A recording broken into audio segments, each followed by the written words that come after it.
Okay, I think we're gonna go live, and hopefully everything's gonna look okay. Great. Okay, we got no video for you. I'm not doxing you or anything like that.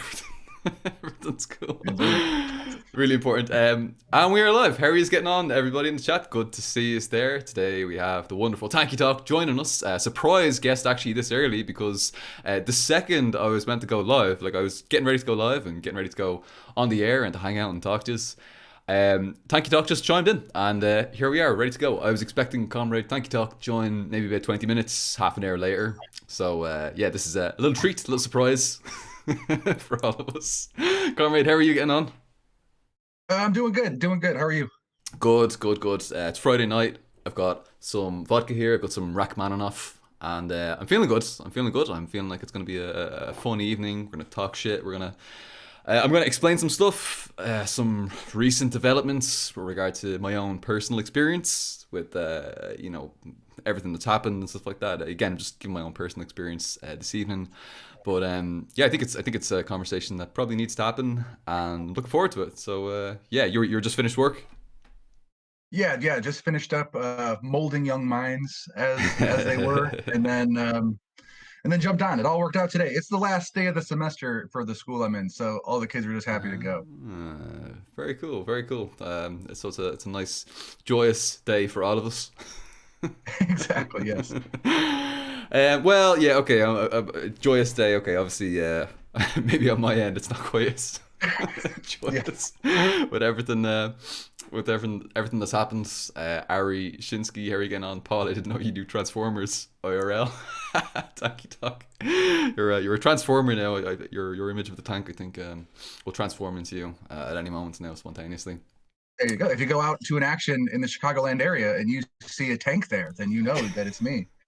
I've actually been spotted at actions before because it's funny, I noticed in a video, I recorded a video on like a Friday, and then I went to a protest on a Saturday, and I wore just like the shirt, the party shirt, and my face mask, and I was like, oh, and somebody came up to me like, are you Tanky Talk? And I was like, oh my gosh, and then I looked, I was like, oh, I'm wearing the same fucking clothes. That's like really obvious. Oh shit! Well, careful you don't dox yourself there. Now people are going to be looking out for that Yeah, I particular know, right? mask and try to track you down. I need to have a costume. Yeah, you do. You need to sort that out. Yeah, you need to get one of those sweet the Bay Area 4 and 5, the full on. I don't know, like a ninja get up as they say. That'd be pretty base. That's like, it's so funny. My son, when he goes to actions, he wears two face masks. He wears two black face masks, one that covers this, and then he wears one that's almost like a beanie. And he looks just like Bay Area. And I told him that. I'm like, you look just like a fucking Mark Slenus YouTuber. That's And I it. showed him, and he's like, yeah, I do. That's a pretty high compliment. I'm sure he was absolutely thrilled and I delighted. know. He was aspiring to that. Yeah, I just wish Dad exactly. would call me Bay Area 4 and 5. I just wish one of these days maybe, and you made That's the what stream he come said, true. exactly. Oh my god, Harry's getting on. Everybody in the chat, good to see us there. See a few of the regulars are here. The Englesist, Biggie Smalls, Sydney Rika, Jessidiah, Dismal Saturnian, Martin Barkov, Jose Maria, Escobar Steele, Ben Totes, Large Farther.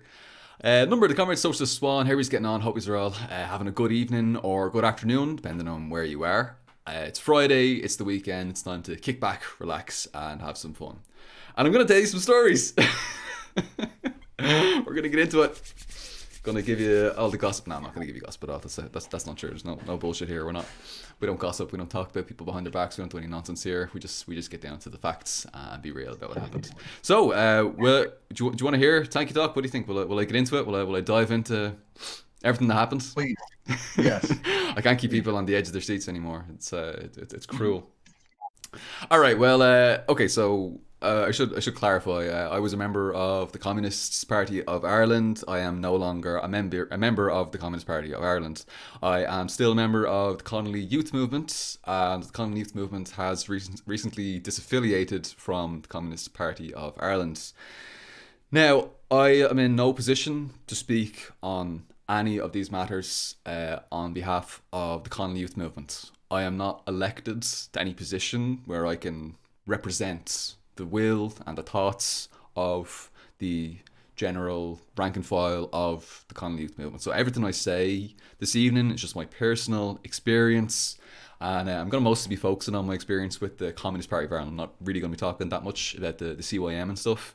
If people want to know what happened and why it happened with regard to disaffiliation, the CYM statement on disaffiliation, you'll find a link to that in the chat at the top of the chat there. You'll see a little link to it, as well as in the description box below this video. So you can go ahead and check that out, and you can see all of the reasons for why this has happened. It's been a long time coming, and you'll see some reasons there. Now, we will be getting into it a little bit more next week. I'm hoping to have a couple of comrades on from the Connolly Youth Movement to flesh it out and to give the Connolly Youth Movement's position on what happened, and to really sort of fan out and flesh out what's happened. So if you're looking for that more organizational sort of perspective, you'll get a lot more of that next week during that interview that I'm going to have with a couple of comrades. And yeah, just stay tuned to the channel for a little more information on that. This evening I'm just going to be talking a little bit about my own personal perspective and the drama, I suppose, that happened with me in the Communist Party of Ireland. First of all, I will say I really, really strongly recommend having a little read through the disaffiliation document that is there. It'll help to sort of situate everything that I'm going to say, and it'll make a lot more sense in that context. So yeah, it might be worth even after you hear the story, maybe just go back and have a little read through that afterwards. And yeah, and by the way, Tankie Talk, if you want to jump in at any point, please feel free to cut me off, tell me shut the fuck up, you've got a fun anecdote or something to tell me, or whatever it might be. If you want to jump in with your thoughts, you chime in. And yeah, it's probably not going to take. We're probably not going to dedicate that much time to talking about this part of it. Probably about like 20 minutes, half an hour, or something like that, and then we'll vibe, take questions from the comrades in the chat, and have some fun and take it easy. Just talk communism and get drunk and do all that good Friday night stuff that we all want to do. Faye, how are you getting on, comrade? Basically, Paul has been reading some Kropotkin. For fuck's sake. I have a little. I am going to say, just in case I chime in, just to make this clear as well, is and I already said this to you before we jumped on here, but I don't know anything about the Irish socialist movement, so I don't want to misrepresent if I say anything. Like, I am trying to position myself on any side of anything. Sure, yeah. So that way, this way, if I do chime in, it doesn't seem like I'm misrepresenting what my position is with this. Yeah, definitely. Yeah, you don't want to get yourself into any potentially risky territory in terms of like international relations with different organizations. So full respect to that. This isn't some bullshit drama stream. Exactly. We're not trying to stir up anything here, and that's really not the intention of this at all. And if that's what you're looking for, then I apologize, comrades. That's probably not what you're going to get here today. Kropotkin, though, I have actually read Kropotkin. A few years ago, I read quite a bit of Kropotkin, and I was devastated. Everybody told me that Kropotkin was amazing. Read the bread book, read this, that, and the other. Oh, Kropotkin? Have you read? I read some of the bread book. Not my cup of tea. Yeah, no, me neither. Just like, well, okay, this is grand. This is a nice vision, but like, how do we get here? How do we actually make that happen? It seemed like a fantasy writing. And yeah, then, I don't know, somebody exactly. told me that maybe I didn't read. I should have read it all, because they were like, well, no, then it gets to more concrete things, and I'm like, I don't know. What I read was entirely fantasy. I read the entire thing, and I'm afraid it didn't get any concrete goals to get. And now you can get a little bit more out of like mutual aid and stuff like that. If you read like mutual aid, Factor of Evolution, you can get a little bit more out of that, which is a little bit more useful. Sometimes still a little bit, utopian and stuff like that. But it's definitely more helpful in terms of actually getting us to socialism and communism and all that sort of stuff. So yeah, anyway. Well, actually, Mao read a lot of Kropotkin in his early days as well. So there's definitely, it's worth reading. It's worth checking out. Although, yeah, obviously we have our reservations. All right, let's do this. Let's go ahead and let's jump into it. Let's get ready to rumble. grab your popcorn, everybody, and we'll dive in, I suppose. Okay, so disaffiliation happened. That's where we're at. Before disaffiliation happened, I had a little bit of a falling out with the CPI. And this is a couple of months ago. I had a direct falling out with the CPI based on sort of our personal interactions. And again, just to highlight again, this is my own personal experience. I'm giving my own personal, individual, subjective experience of this. This does not represent or reflect the views of the CYM. I'm totally speaking as an individual here rather than as any kind of representative of the organization. So I just really want to draw a line under that particular point right now. If you want to get more of an organizational perspective, we'll talk a little bit more about that next week. Now, so with regard to the CPI was a member of the CPI. I joined in 2019. I was suspended at a certain point, and I am now officially no longer a member following disaffiliation with the Connolly Youth Movement. Okay, let me dive into what happened. People, if people are familiar with what's going on with certain Marxists, Leninists, some certain communist-ish organizations over in the United States, they may have heard some issues with regard to the implementation of democratic centralism. Some comrades have kind of expressed sympathy with me when I start talking about this. There are issues with democratic centralism that I had a problem with, and yeah, so I tried to deal with these, and it didn't go quite as well as one would have hoped. Now, if you've read the CYM's statement on disaffiliation, which you're going to see linked in the description box to this video, you'll note that the comrades take issue with the CPI's so-called democratic centralism.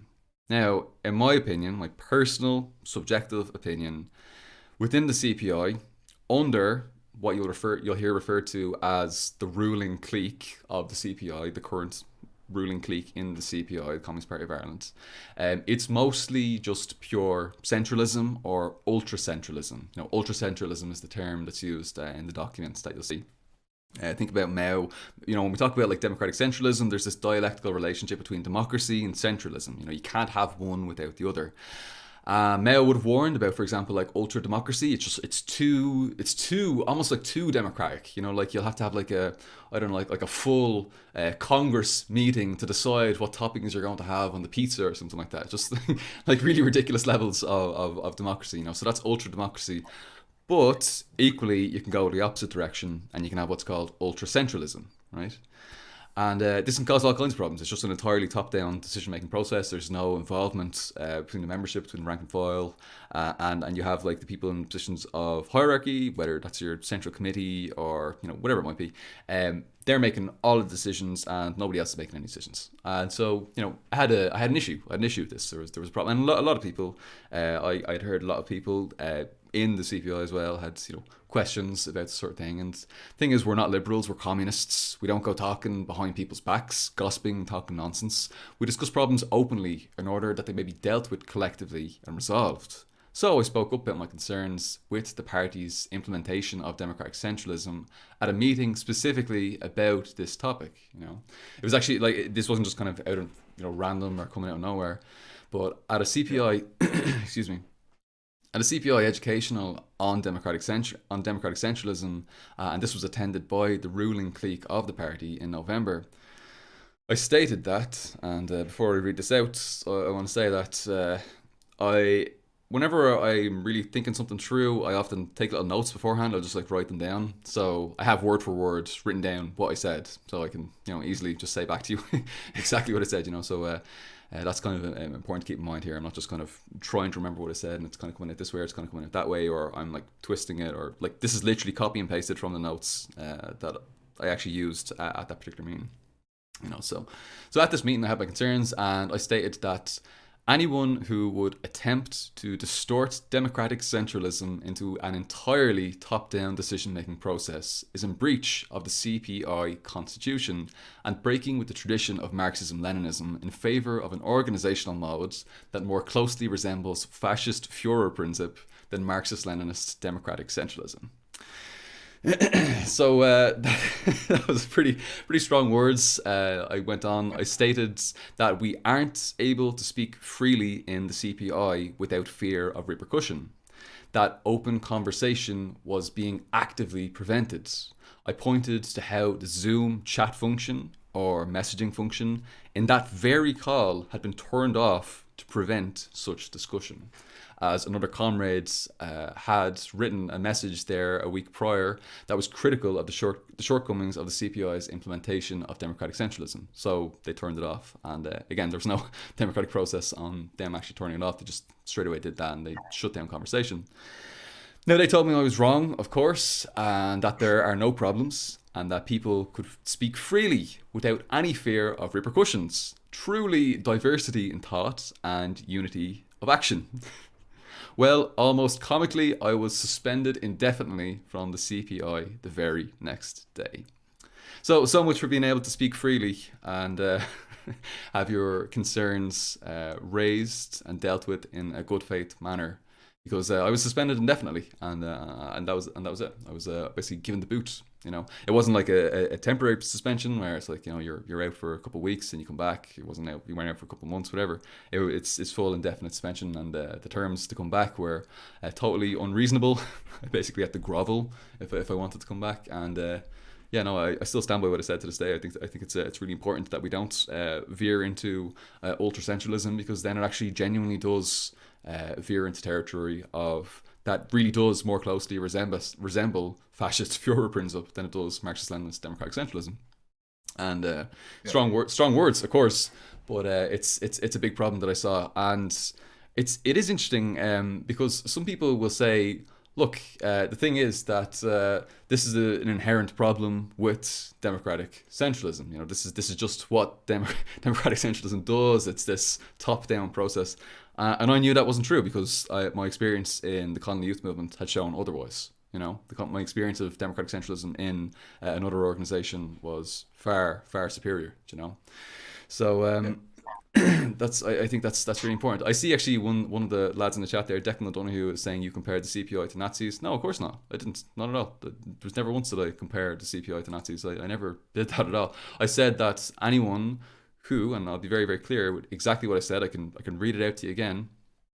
Anyone who would attempt to distort democratic centralism into an entirely top-down decision-making process is in breach of the CPI constitution and breaking with the tradition of Marxism-Leninism in favor of an organizational mode that more closely resembles fascist Führerprinzip than Marxist-Leninist democratic centralism. So that's exactly what I said. I never said that they were fascists or anything like that. It's totally disingenuous if anyone's saying that I'm comparing them to Nazis as such or in such a crude way. Yeah, I mean that's an important distinction. I think that it's good that you're pointing that out. That what you're saying is about the implementation of an organizational structure, whereas comparing, like calling a party Nazis is entirely different. It's not like you didn't say the CPI is acting like Nazis as much as the distortion of this thing makes it more similar to this other thing. Yeah, yeah.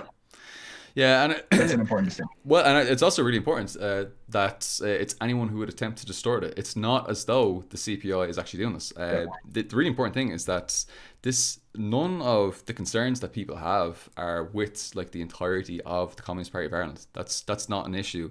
The issue is that this ruling clique has taken over and has caused all these problems. It's the ruling clique that these criticisms are geared at. They're the ones who need to get their shit in order, and I really really hope that the rest of the CPI will deal with this. That they will be able to overcome these problems and resolve them internally, or however they might do. We tried to resolve these issues internally, but we couldn't. We exhausted all internal avenues that were possibly available to us. We exhausted all of them, and of course we came to the conclusions we needed to, and we did what we needed to do as a result of that. But yeah, I read the statement from the Continental Youth Movement, and that's something I liked about the preamble, kind of, where they specified that, like we're not attacking the entire part, or we're not like saying anything about the entire party. We're no, of talking about course, this specific thing, and definitely. I think that's good. I think it makes me it's kind of a representation of something I see on the left generally, only that Marxists are like, we stand with workers. So like, and it's the same thing where you hear like Castro saying he loves American workers, but while opposing the U.S. government. Like that kind of distinction is very common. We're very fucking polite. Like something I noticed is like Marxists are very specific and pointed in our words, and we're very polite if you actually look for the things that would like reveal that. It's like a country is being horribly like, I mean, Cuba is being like crippled. Their economy is like being just like undermined to the degree by the U.S. And then when you hear them talk about how they feel about Americans, they always make the distinction, or people in the U.S. they always make the distinction like, we stand with American workers, we oppose the bourgeoisie who are running the country, the imperialists, and that's always Like, I don't know if I would be that nice if I was Fidel Castro. I might just be Yeah. like, fuck that one. But it's good that it's a testament to the, I don't know, the level of principle that goes into being a Marxist. And I noticed that with the youth movement statement as well. Yeah. It's very principled. Well, it needs to be. It absolutely needs to be. You don't want to be unfair because there are fantastic comrades in there, and you really don't want to alienate these fantastic activist organizers that do exist within there.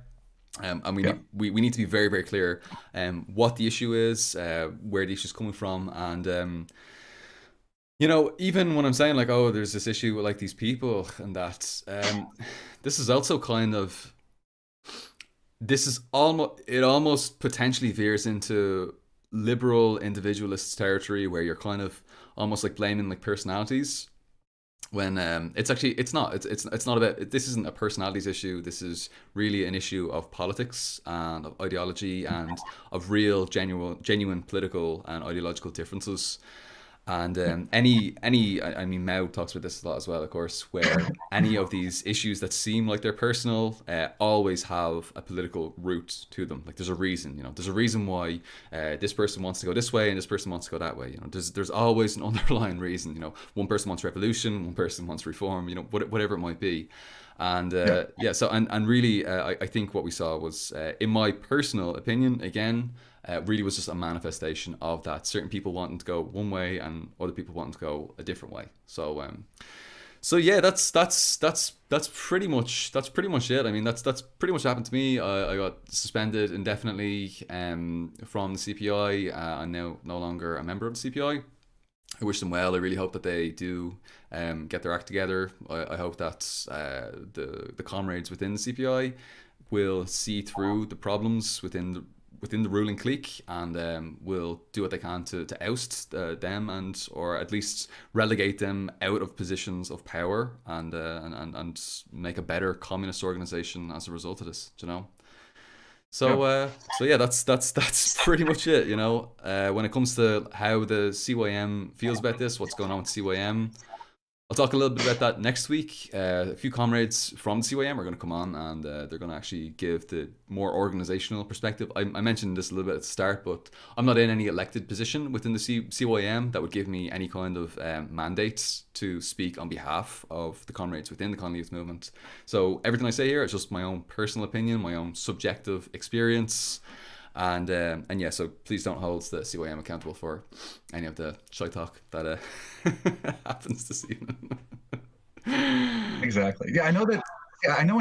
But I've never been because I joined FRSO recently, and there was a split years ago, and it's similar to what you were talking about, where from what older comrades have told me who were in the party then, it was one group of rightists wanted to become like a big tent reformist group, and then you know there was the rest of the party wanted to remain a Marxist-Leninist, you know, a revolutionary socialist group. Yeah. And so that's what happened. And then there was a tug of war over the name, which ended up with obviously FRSO winning that tug of war, which is good. But yeah, I think in the US, every time you really talk about splits, especially like online with more like general public, everybody's really like against splits. Yeah. I recorded an audiobook recently of Gramsci, and he talks about the need to split in the Italian Socialist Party. And I don't know the history outside of what Gramsci says, but he makes a good case for why. I mean, sometimes splits are necessary. Of course, not to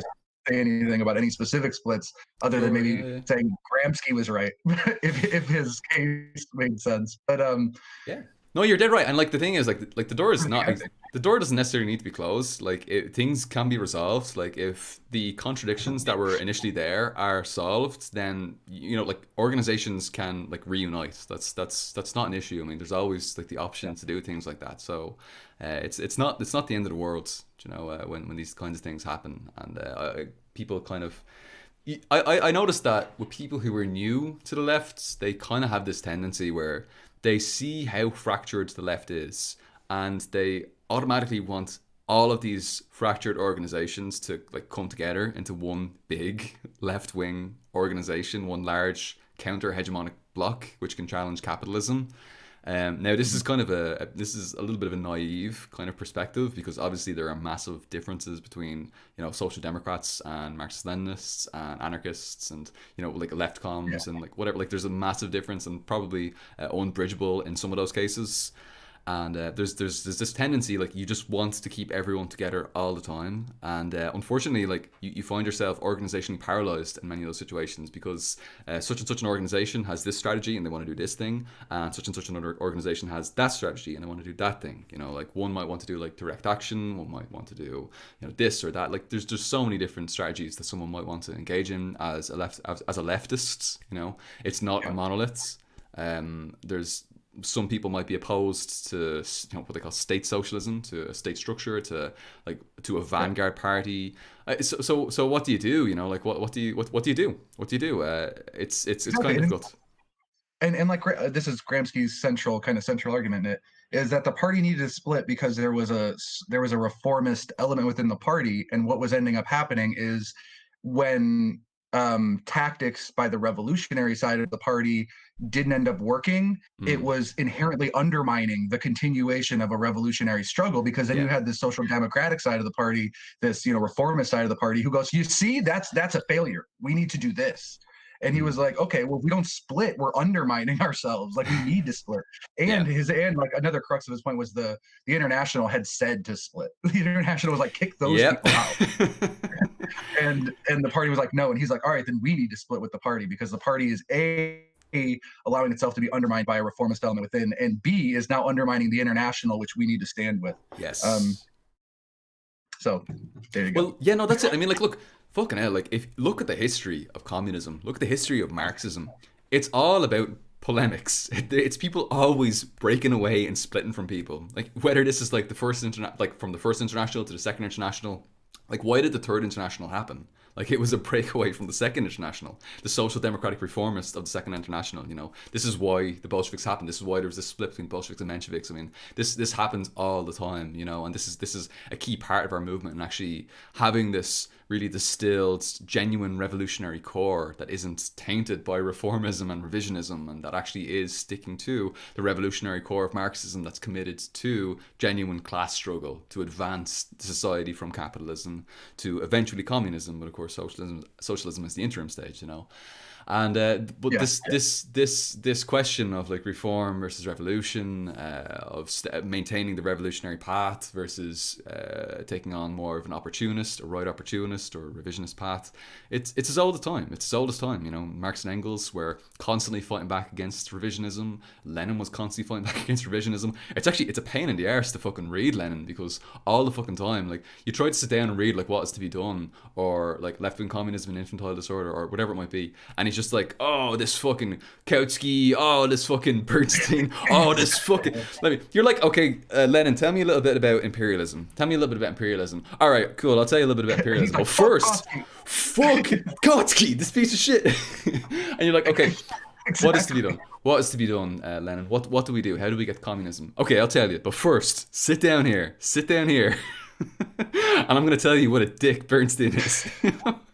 And you're just like, oh shit, really? I have to fucking wade through all this? Oh, okay. So it's always this struggle between revisionism and maintaining the revolutionary path. And yeah, exactly. I was talking about this because I've been recording audiobooks. And I keep getting, and not like it's scattered throughout, where people are like, you yell like when you're reading audiobooks, you should not do that. But I'm reading Lenin and Stalin and all, these people, they write with exclamation marks. Their tone is literally angry. Like, they're literally screaming through the page. Try to read some now. It's horrific. What do you want me to do? I mean, all caps. To remove it from that tone. If they were on Twitter, they would be fucking suspended for the shit that they're saying about it. You know what I mean? Like, so you're supposed to yell it. You should be angry when you're reading socialist theory. Yes. I mean, if you read any other kind of nonfiction, there's like no exclamation marks. If you read socialist theory, like almost like it's like half exclamation marks. Like, they're always yelling, and that's good. It's a good thing. We should be passionate, and there is a sense of urgency in socialist theory. I think that's something that speaks to that as well. Yeah, there's a sense that like if we don't fucking deal with this right away, we're betraying our class. You know, this is actually a betrayal of our class if we maintain the reformist paths. You know, because you're wasting our class's time. You know, if you're committed to like bourgeois Exactly. parliamentary democracy, you're wasting our class's time. You're not actually bringing about socialism. You're not advancing the proletarian struggle. So this is you need to cut ties and move on. You know, and then look in the organization that you happen to be. It might sound like harsh, but the comrades from that organization will be won over when they see that your practice is proven correct. You know, so it's not the end of the world. You know, fucking hell, look at India. Look at India right now. Who is actually in India, in the communist organizations in India, who is actually engaging in revolutionary struggle in India right now? It's CPI. It's CPI Maoist. And Yeah. how many fucking splits have there been to get to CPI Maoists and amalgamations as well? Not even just splits and amalgamations of different organizations. You know, they've gone from like CPI to CPIM to CPIML to CPI, like just so many different splits. And now they've arrived, and well, they've been there for many decades now at this stage. Well, a couple of decades as CPIMLs, but the organizations that came before them that amalgamated to them have been there for many, many decades. And it took a long time to get there, but now they found like an actual genuine revolutionary organization that is engaged in revolutionary people's struggle. They're actively trying to advance the proletarian movement in a way that well, some might say that other communist organizations within the country are maybe not doing, who may have taken more of a, let's say, social democratic kind of approach to handling these issues, more of the kind of a Khrushchev peaceful coexistence approach, you know, which unfortunately, in terms of communist organizations, seems to have infected many of them since the death of Stalin. You know, a lot of the organizations did take this basically social democracy, but with a hammer and sickle approach, which fucking sucks. You know, like this is why you have Euro communism. It doesn't work. It doesn't fucking work. Like I mean, the thing is, Euro communism was revisionist when it was first suggested. Okay, it was just red social democracy, and it's doubly revisionist now. It's doubly incorrect now because we've seen that it actually doesn't work. It's not successful. It doesn't actually advance the proletarian struggle, and yet many communist organizations in Europe, at least ostensibly communist organizations, are still embracing it and upholding Euro communism. And there's one or two organizations in Ireland as well which would do that.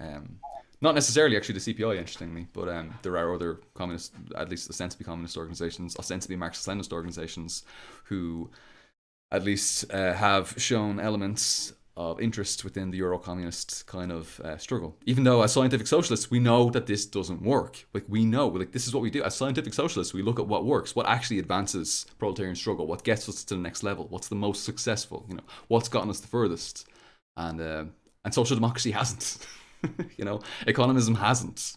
You know, syndicalism hasn't. You know, none of these things have actually gotten us further to proletarian emancipation. None of these have gotten us further to resolving the contradiction of capitalism, of the capitalist mode of production, between the relations of production and the productive forces. None of them have actually advanced that struggle.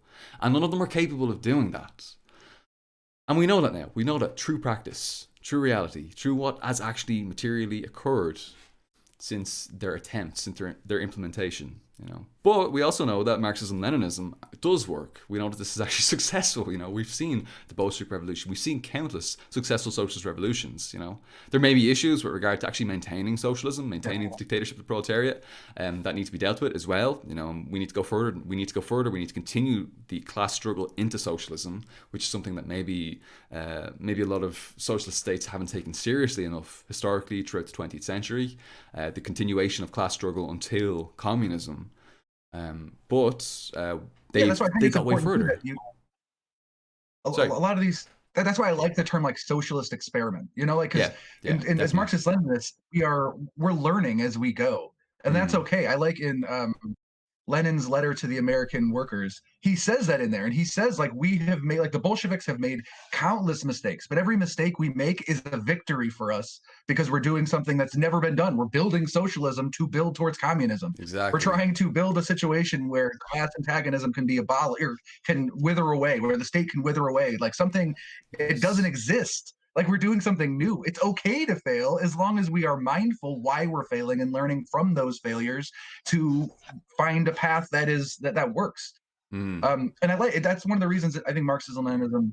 That's why I have trouble when people say like, because you'll get kind of attacked on both sides, obviously, as a Marxist Leninist, and definitely mm, when liberals are like, well, that's insane, or that's whatever. You're a bunch of ultra. You're a bunch. They don't say ultra, but you're a bunch of like super yeah, lefty, whatever. You're a bunch of crazy people, yeah, and yeah, it's yeah. like Marxism Leninism is literally like the point is that you have the proletarian interest in mind, and you're trying to secure that in as a Marxist Leninist in a state to represent the imperial. I'm sorry, the working class interest, the proletariat's interest, and how you get there. There's some things that are built into Marxist Leninism, but those are just things that work. That's the Mm, point. Like they work. That's exactly. why they're there, and then the rest of it is pretty much like find what works, figure out Yes. what works, You and know, that's like it could be more pragmatic. Right. that's such a good point. Yeah, absolutely. Find what works, do that, and go beyond it. Discard what doesn't work, just throw it away and move beyond that. That's what we need to constantly do. It's so important as scientific socialists. The thing is about scientific socialism when you really look at scientific socialism and what this entails, like all of the things that we're talking about are testable, and that's one of the important Yeah. differences and distinctions between scientific socialism and utopian socialism. You can't test Trotskyist permanent revolution. You can't test that. There's no way unless you actually achieve global That's communism. true. In which case, I will eat my words. By the way, I will fucking eat my words and say Yeah. fair It's like play. if the Trotsky's do it, like touche, Trotsky, you got it. Touche. So great if they get it, then fantastic. But other than actually securing permanent global communism, there's no way of actually testing that. Definitely not on a country by country level, definitely not on a revolution by revolution level, because that's antithetical to what it stands for. So you can't actually test Trotskyist permanent revolution. But you can test the positions of Marxist Leninists. You can test what works. You can actually go into the laboratory of class struggle, of revolution, and test these things. The scientists are, of course, the militants engaged in revolutionary struggle. The tools are things like, for example, the Vanguard Party, Mass Line, things like that. The things that we've actually learned to be extremely effective in advancing proletarian class struggle, getting us to that next level. And these are the tools that we've learned to be successful through practice. There's questions around, for example, like things like People's War, whether or not we need to take more of like an insurrectionary path or more of like a PPW kind of path. There's questions around that. They still need to be resolved. There still need to be experiments to test that. And when I mean experiments, I mean actual class struggles to test these things so we can compare them back and forth. And the thing is, like, as scientific socialists, we need to learn from these things. We always need to learn from what went wrong in the past so that we can move forward. If we're not doing that, then we're breaking with the scientific socialist line. We're breaking with it in favor of revisionism. We're falling back. We're sliding backwards. For example, for example, and I apologize, I don't mean to be too sectarian now, but being an orthodox Marxist in the age of imperialism is revisionist, because you're not actually taking on board that which has been proven successful at advancing proletarian revolution. We've already learned. When you say you're an orthodox Marxist, you are being revisionist because you're denying the scientific status of Marxism, and specifically when I say Marxism, I mean historical materialism. That's the real scientific core, which Marx and Engels uncovered. If you call yourself an orthodox Marxism, you are denying the scientific validity of historical materialism and the commitment to class struggle and advancing that by any means necessary. And to Yeah. call And yourself, look, you're denying Leninism. yeah, exactly. And I don't think, and I said this the other day, I don't think Orthodox Marxism is a real thing. I suspect that this Exactly. Yeah. Orthodox Marxism thing, it's either baby Marxists who have no idea, like they just don't know enough yet. They just know that they like to read, like they agree with Marx. And so like, I'm an Orthodox Marxist.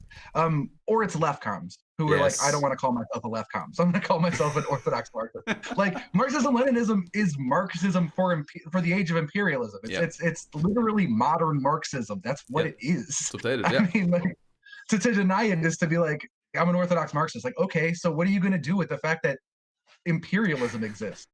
Like, that's why Leninism was developed. That's literally the reason.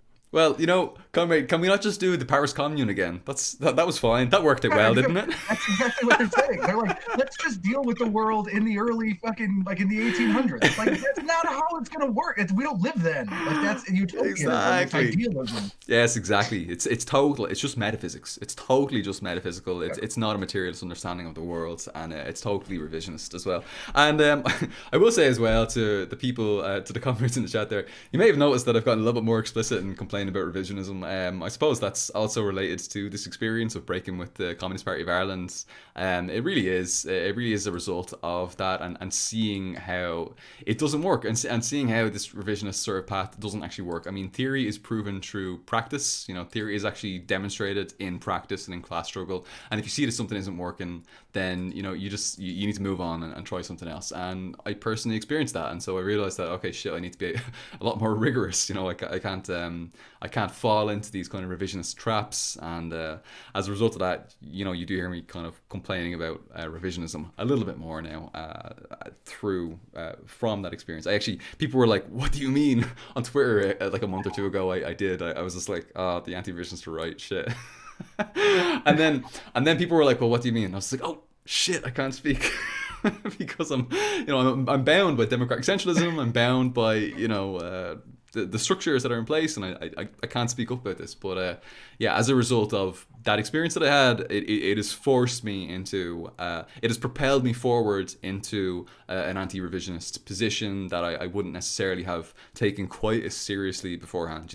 I would have, of course, said that I was like, if someone asked me, "Hey, Paul, what do you think about revisionism?" I would have said, "It's crap. Don't like it. Get out of here." But but I wouldn't have taken it super seriously. I wouldn't have really looked into what it meant. I was very relaxed about anything that looked kind of socialist ick. Well, I would say that I critically support such a country, but in reality, there wasn't any true criticism there. It was mostly just support. Whereas I think now it's probably more. I have real criticisms of Venezuela and Bolivia and stuff like that, but I do support them, of course, from an anti-imperialist perspective. But while understanding that we need to go further and we need to go beyond that, and we need to advance to a dictatorship of proletariat, so we can actually advance socialism and eventually get towards communism. So yeah, just and the class struggle continues. I mean, the class struggle is still continuing there. And this is the big thing I tell people when they ask about theory, because especially online, you'll get every couple months is a new debate about whether or not we should read theory. And the point of theory is like what we're talking about.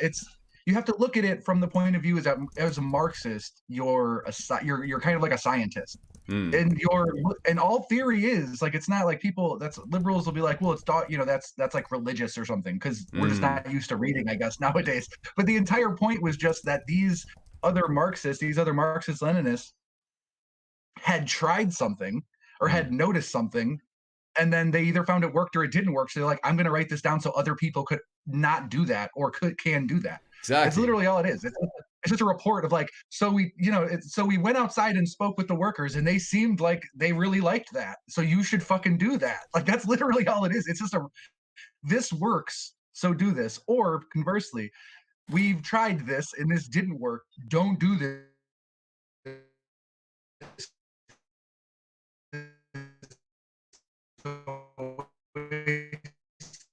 Oh, you're breaking up. Oh, sorry.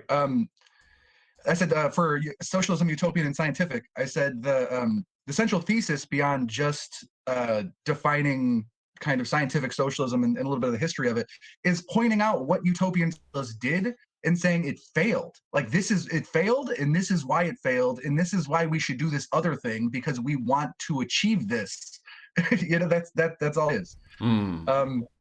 And so, yeah, when people get all wrapped up in why should we read theory, the point is to not do the same fucking thing over and over again and keep failing. Exactly. Like, it's okay. It's good to learn from mistakes. And yes, as Marxist Leninists, 100%. we should be resistant to like this liberal concept of like, we reject this because of an ideological reason, and we should just do what works. That's the point. The point is to do what works to achieve socialism, not to be like, oh, I don't like that. That's why I'm a Marxist-Leninist, and I adhere to Mao Zedong thought, or I agree with Mao Zedong thought, because if something works, then fucking good. Like, what, I'm going to throw it out because Mao said it? Like, of course not. That'd be absurd. What kind of how, you know, what a terrible position to have. If something Yeah. works, do the Oh. thing that works. Oh, I had it was like a slow mo. There was like a weird slow mo effect. And am I The breaking up? line, yeah, the line broke up just a little bit there. You know, comrade, I think that the audio might come through clearer if you turn off the video for me on your end, and then because it won't waste as much bandwidth, and it should be a clearer audio signal for the comrades in the audience. I do want to say that there are people in the chat there. There's one person in the chat there who is trying to troll me. Don't feed the trolls. There is a what we call a trans exclusionary radical feminist, but really just a piece of shit in the chat who's got a bunch of different accounts and who's trying to fuck with me at the moment. I think he accused me of turf collaboration. I don't know if that's because the CYM has relationships with the YCL or something like that, and some people have reactionary positions. I will say that anybody who we are working with, we are constantly line struggling against any trans exclusionary positions. We fight that shit very, very fucking hard. We have absolutely no time and tolerance for that sort of nonsense. Just a week or two ago, I got into a big fucking Discord debate about like 3 hours of writing like essays about how this person was extremely wrong on this turf position, and fuck that. I have absolutely no tolerance for it. If I find that a comrade who I'm actually working with in real life or is in like an affiliated organization has this reactionary position, I will line struggle with them and I will do everything I can to correct that position. I'm not just going to necessarily discard them. I want to correct them. I want this not to be an issue anymore, if that makes sense, you know. So yeah, so anyway, so that's it. I mean, if anyone wants to accuse me of turf collaboration, that's the kind of funniest thing ever, trying to convert people who are turfs to being accepting of our trans comrades. I don't know what to tell you there. But this person is just trying to fuck things up. So don't worry about them. Just mods in the chat. Just delete the messages. Just forget about them. Fuck them. Don't worry about it. Anyway, apologies, comrade. How's the audio? Let me just hear something there. Any thoughts? Yeah. I don't know. Can you hear good. what I'm saying? Yeah, sounds good. All right, nice.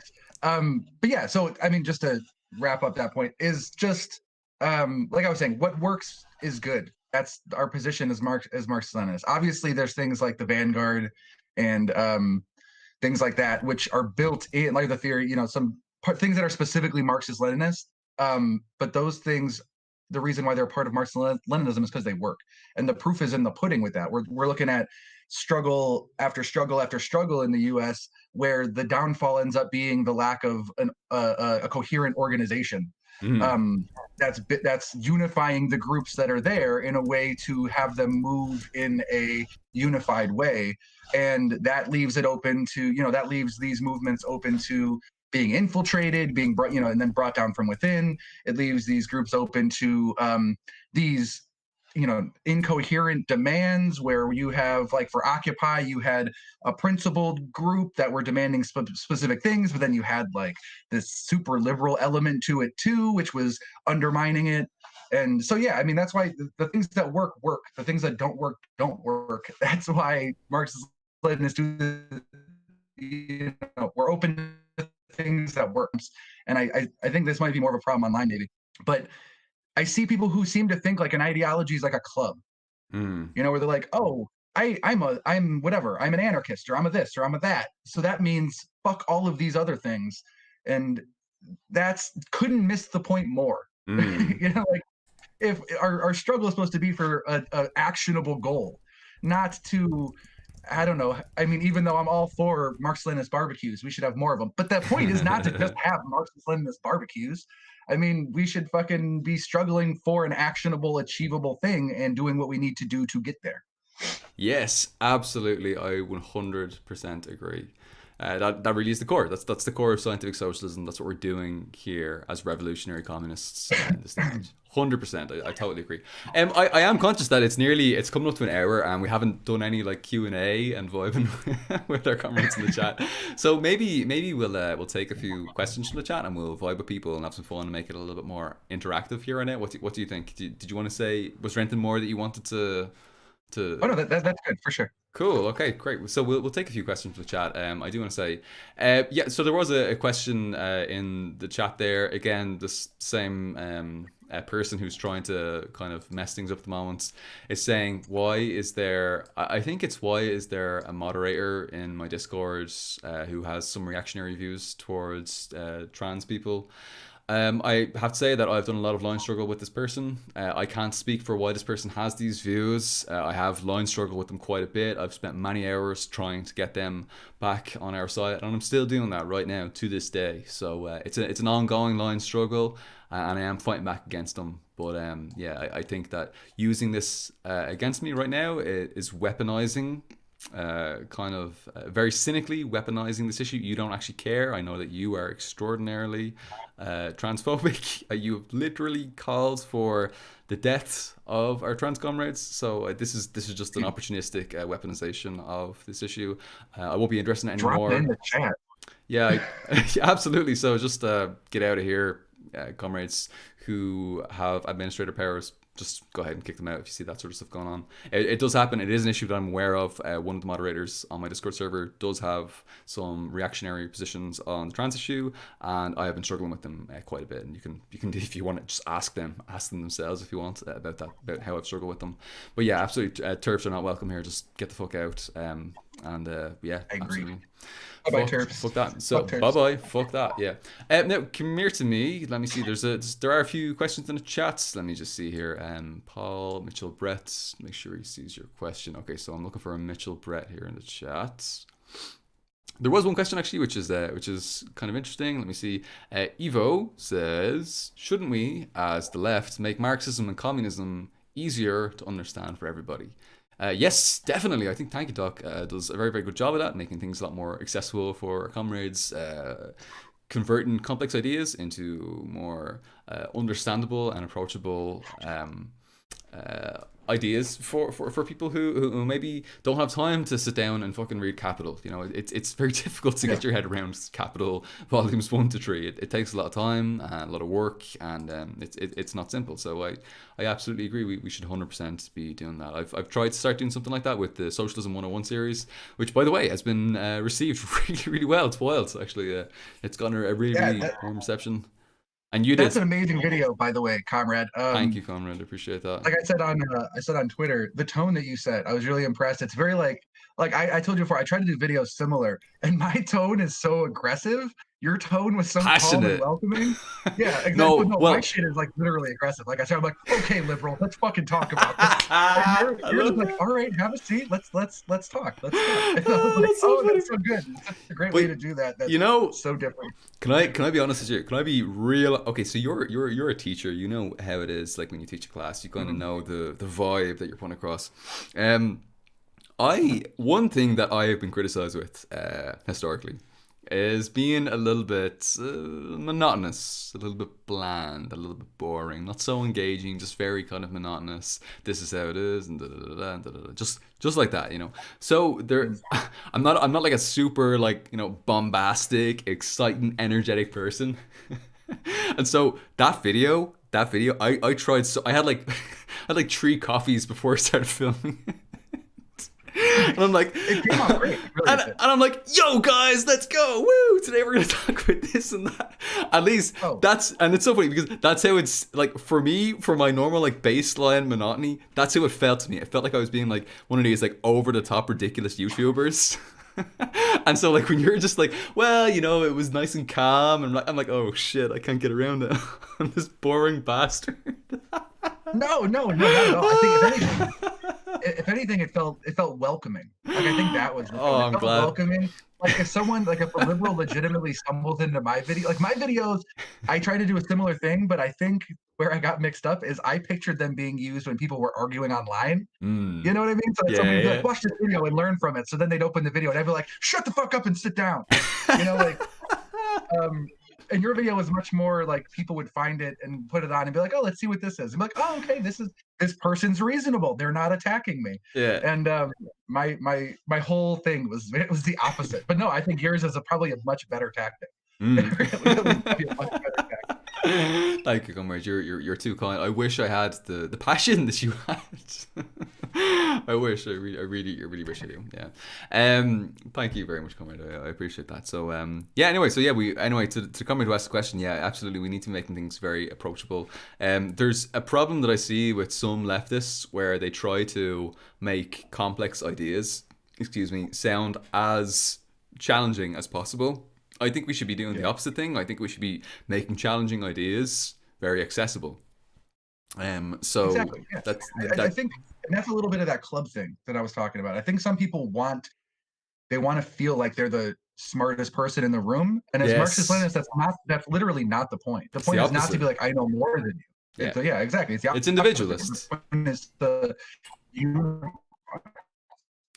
It's a kind of elitist thing. It's kind of like elitist. Like I want to be the smartest person in the room. This kind Good way of to put it. childish nonsense. So yeah, absolutely, we're totally opposed to that as revolutionary communists, and we should always oppose it and try to, I suppose, not bring things down to some level that we perceive our fellow class members of the proletariat to be, but rather to Yeah. elevate the consciousness of everybody. And some people will be already there and far ahead of where you are and where I am, and some people will need a little bit of support to get there. But we can get there. I mean, the Russian Revolution, the Bolshevik Revolution happened for a reason. People were able to grasp revolutionary communism.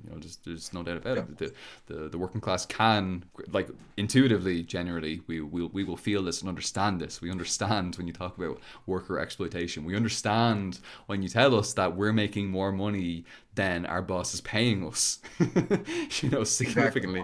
And we just get that, like when we talk about like making profit or working harder, like, and being paid the same, like we understand it. So yeah, don't worry about it. Just raise, if we can at all, Yeah. And elevate consciousness. yeah, I like this quote from Big Bill Haywood, who I think he was actually an anarchist when he was in the U.S., but then after the founding of the USSR, he moved to the USSR. Hmm. But I like his quote where he says, "I've never read Marx's Capital, but I have the marks of capital all over my body." I love And I that feel like so that's a much. Yeah. right. It's such a great quote, and I feel like there's a couple different schools of thought, and I think that all of the, I mean, as long as you're not doing what we were just talking about, where you're trying to just, I don't know, be this super smart person who talks down to everybody. But I think that the Bill Haywood's position is notable too, because everybody should read theory to make sure that they're learning. But then on top of it, everyone doesn't need to read every single Of thing, course. or everyone doesn't need to read every single thing like right now. Hmm. Like Yeah, because of that's something course. else too, is people like, you read this, I can't get through this. Like, all right, so then go to something else. That's all right. Like, I've never read Capital. I've said this before. I've never read Capital. I read Neither did Mao. what's the He was pretty what successful. there you go. What's the shorter version of Capital? The wage There's a few wage labor and capital. The critique of yeah, the Gotha wage labor, yeah, wage programs labor. usually is a pretty big one that people will reference. Yeah, there you go. I've read that too. But Wage Labor and Capital, I read, and I thought that was useful. But then at the same time, that's one of those things where me individually, I'm like, I don't know if I need to know this. Yeah. Like I'm reading, and I started reading Capital. And every time I do, that's kind of how I feel. Where I'm like, this is cool, I guess, but it's a lot of like, it's a lot of Yes. economics, like, and Yeah. that's not for everybody. No, I get you. I actually, I really vibe what you're saying, because I mean, like, there's the five heads of communism. There's Marx, Engels, Lenin, Stalin, Mao, and it feels to me like the four other heads of them, not Marx, do a much better Mm. job of actually just giving us shit that we can do to advance the proletarian struggle where we're at. I do feel like those comrades do a little bit of a better job in that regard. I think Marx is sometimes a little bit more abstract and sometimes ethereal, especially his early stuff. Like the early sort of liberal Yeah. humanist Marx is quite sometimes a little bit up in the clouds. Yeah, Yes. it's like, and Well, like, he the thing was, is, yeah, it sorry, was philosophy. Like it was yeah, like that, and I at that get time, that, yeah, and yeah. that's great, like great, and people who read it and like it, and that drives them to be more involved in Marxism, wonderful. Mm. But I mean, like I said, I read some of it and I'm just like, this isn't going to change the way I view organizing. It's not going to change my goal, because my goal is already Marxism, or my goal is already to build socialism. So it's like, I'm going to keep this off to the side for now. Maybe one day I'll feel really motivated to read it, but until then, I don't. It's not like I don't feel like I'm losing anything from not reading everything. Well, Um, yeah, absolutely. I mean, as you said, like, Mao was able to literally advance revolutionary Marxism without having read Capital. So I mean, I don't want to like sort of give that as like a green light for everybody just to ignore Exactly. Yeah. capital, That's what I'm but trying to. I'm being careful with that too. yeah, Exactly. yeah, of I don't want to course, tell people don't read, and that's another reason why it's important to join an organization, yeah, because I mean, a part of democratic central, part of the idea, as opposed to something like a horizontal, more anarchistic structure, is some people are going to be better at certain things, and they're just going to mm, be more interested and more naturally inclined to do certain things. And if you're a part of an organization that is principled and and is working towards socialism, a revolutionary socialist organization, then some of the things, it's like, okay, my comrade read that, and I know that they're taking that into account. I'm going to trust them when we talk about this.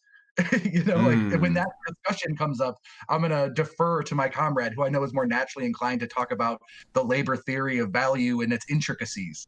But when we mm, talk about something like, I don't know, I just read Marxism and the National Question. Like if we talk about that, I know that I can insert a little bit of like my 2 cents, because I can read about that and I'm interested in that.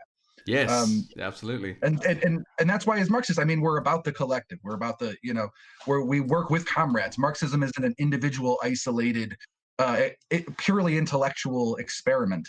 We're a part of it is literally interacting with other people and working with other Marxist Leninists and working with the proletariat. absolutely, absolutely, yeah, 100% agree, 100% agree, yeah.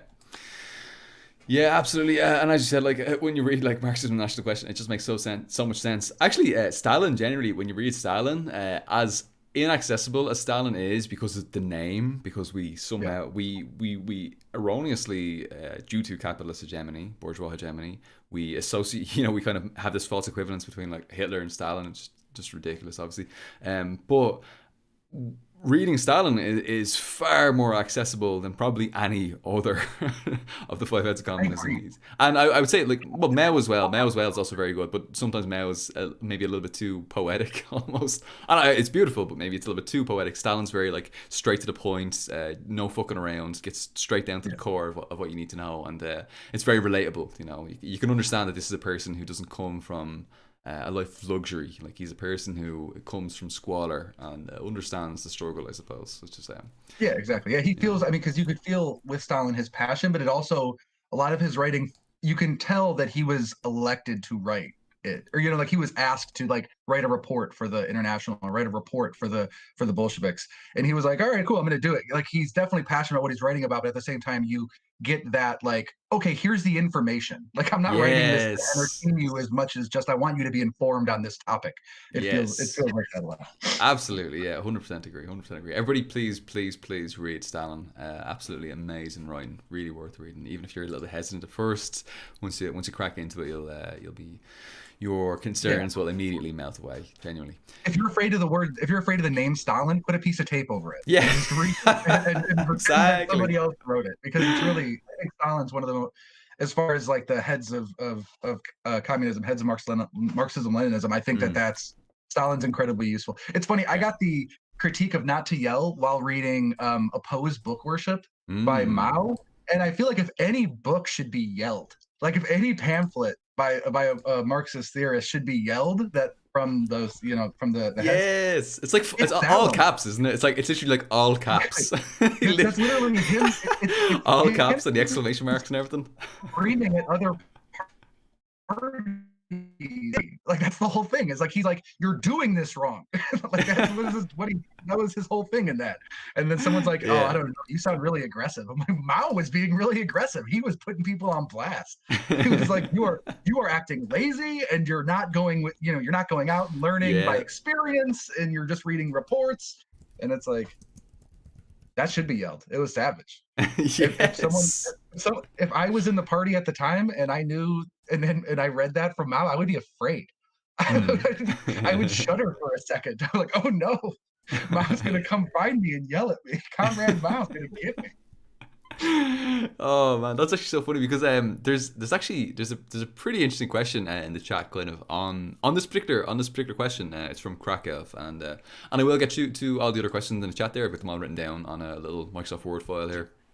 By the way, I'm not Uh, that is not like a paid sponsorship from Microsoft Word. I wish Microsoft Word was sponsoring communist streams, but no, I'm afraid not. So Microsoft Word, comrades, if you want to help out the communist cause, please. My Patreon's in the description box below. I will say, Macho Regan says, "Can we get a trans right? Trans rights are human rights. Hell yeah, trans rights are human rights. Fuck yeah, absolutely. 100% support to our trans comrades. No doubt about it. No fucking around there. Don't no. There's no room for ambiguity. Fuck that. 100% to all of our LGBTQ plus comrades. Krakelv asks, where is the line between reading theory and book worship? Now, this is a great question. I love this question because it shines a light on dogmatism, right? Because a lot of us will hear Engels talking about Marxism as being this science and maybe not really consider that too much. They'll just say, oh, well, Engels said it's a science, so it must be a science. Okay. When you do that, when you get into that mindset and you're not actually challenging it, that is book worship. When you're not actually able to explain why that's the case, when you don't know why we understand it as a science and how we can apply falsibility to it, how we can literally use the scientific method and apply that to Marxist-Leninist and Marxist-Leninist Maoist theory. We can actually test these things out in the laboratory of class struggle. If you're just saying like this is science and your only reference for that, the only, as far as you've thought that through, is just reading that it's science because Engels said it or whatever, that's book worship. If you can't explain it, if you're just saying these things dogmatically, just because you've read them somewhere, that's book worship. If you can't explain it, if someone says to you, okay, well, why is class struggle the driving force of history? Why do you say that? Why do you say historic materials is science? And your answer is just, well, I don't know, shit, Marx or Engels or some shit said it or something, whatever, who cares? That's book worship. If you're not actually able to work, to think it through, to really think thought and work through these things and arrive at these conclusions, then it's dogmatism. It's book worship. So that's the real difference. You got to read theory and read enough of it so that you actually understand it before you commit to it. I sometimes get a little bit anxious when I see new leftists, new comrades who they're new to the left and they're in what some dickheads have called the supermarket of ideology, and they'll say it's like, I want to be an anarchist or a Maoist or a leftcom or ML, and it's like, okay, well, why do you support anarchism? Why do you believe that ML is the correct path? Like, why? And it's like, oh, I don't know. I saw someone said something about it, and it's like, okay, you don't need to label yourself as this. You don't need to be a dogmatist. You don't need to say you're this until you've actually arrived at that conclusion. Until you actually understand why you've arrived at that conclusion. It's like, I don't know. There's an equation like 2 + 2 is 4, and you're just like, okay, well, it's 4. It's like, well, why? Well, why is 4? How did we arrive at 4? And the answer is because like 2 + 2 = 4. Like there are things that led to it, and there are things that came after, and now it's at 4. But you're not looking at what became 4 and why it became 4 and how we got to that point. And I don't know if that actually explains very well, but I hopefully this is getting the point across. Like if it's just dogmatic and you're just like repeating sentences, and I do see this as well, unfortunately, with some of our Maoist comrades as well who haven't really read Mao, they haven't really read like Marx or Engels or Stalin or any of the rest of the comrades, and they'll just read like maybe the Little Red Book by Mao, and there's these amazing quotations in it that are just like, these are the conclusions, these are the 4 that I talked about earlier on. And of course, he has spent a lifetime coming to those conclusions, and they're amazing. But comrades are upholding that without understanding why they're upholding that. And at that point, it's book worship and it's dogmatism, So you need to understand why you're doing the things that you're doing. And that's the difference between really assimilating theory and just rehashing these book worshipped lines or dogmas or whatever it might be. So those are my thoughts. What do you think, Tankie? Yeah, I agree. And I think that this problem, I think that there's a whole bunch of downsides to the way that not that we use the internet, but the way that the internet exists kind of in the West. But one of the good things is that this problem is really easy to see when it happens. Oh, yeah. Because it's really easy for people to copy and paste something, and someone says they disagree with you, and you try to talk to them about it. Oh, and you ask just them to parse it out? or start posting Yeah. quotes. Yeah, exactly. If they're like, no, I disagree with your position on this, and you're like, why? And then they're like, read this, and they just post a link or post a quote, and it's like, all right, you've shown me that someone else can tell me why. Why do you disagree with me? And let's have a discussion about that. Like Yes. that's a really, it's an easy sign to show that somebody doesn't understand what they've read. Yes, They that's just it. they read Ask the them. footnotes. You know what I can do is ask them, could you just whenever you hear them like giving like a quote to you or something like that, just ask them, could you just say to them, sorry, I didn't understand what you said. Would you mind rephrasing that? And Yeah, ask them, because they'll have to put it into their own words. Then they can't just rehash these dogmas. They'll have to think it through and come to those conclusions themselves. And once you do that, then that'll expose whether or not they really know what they're talking about, or it's just dogma. yeah, Like they're just exactly. rehashing. They just learned off a couple of slogans. It's sloganeering, you know.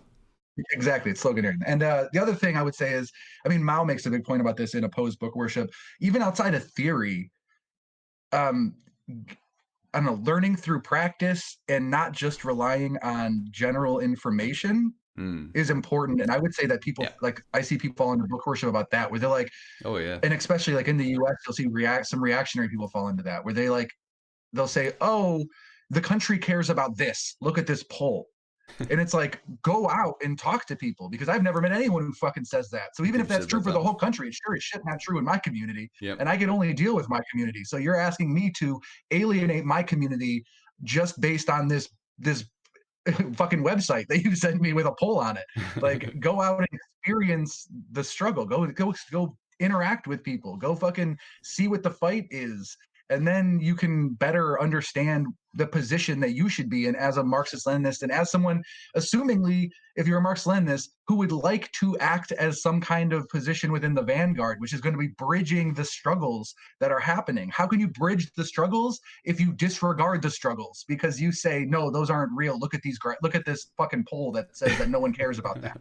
Like, apparently people care about it. There's hundreds of people in the fucking street right now. Apparently Yep. you're wrong. Open your window. Like, open your door and just look.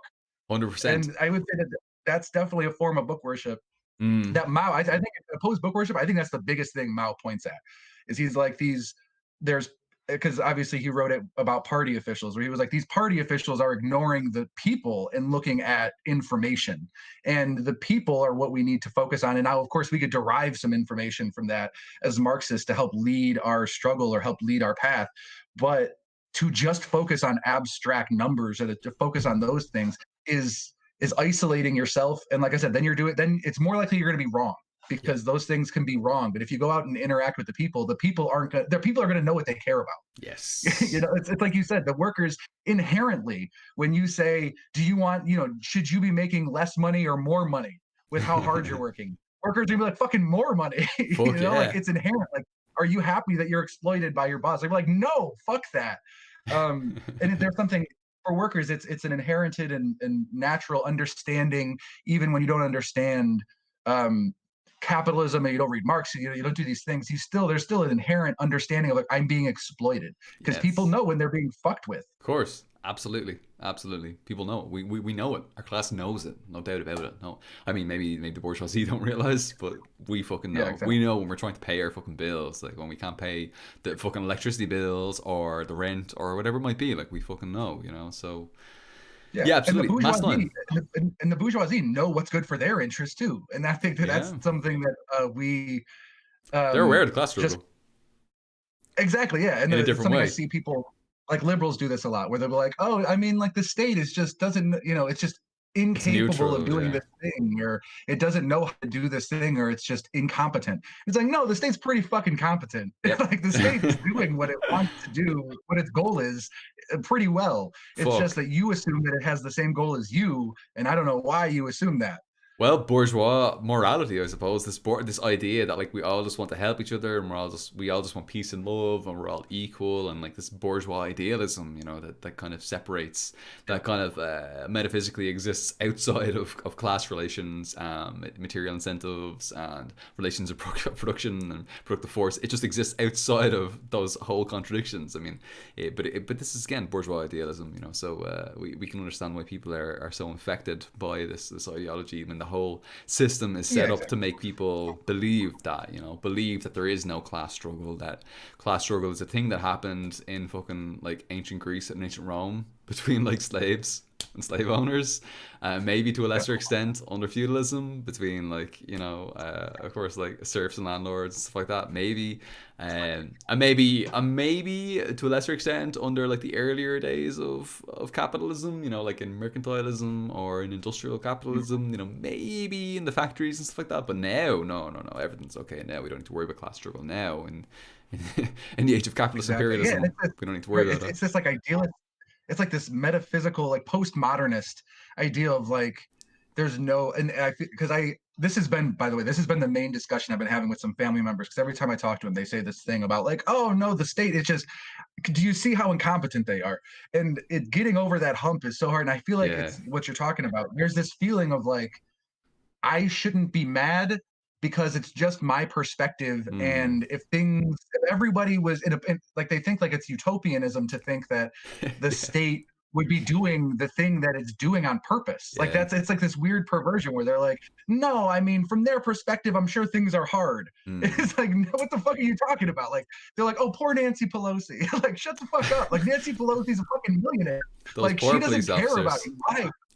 Exactly. And that's what I Yeah. tell them. Like, look at these bourgeois politicians. They are fucking millionaires. Like, why do you think they care about you? Would you care about you? These Like, poor because you probably wouldn't billionaires. care about you either. Yeah.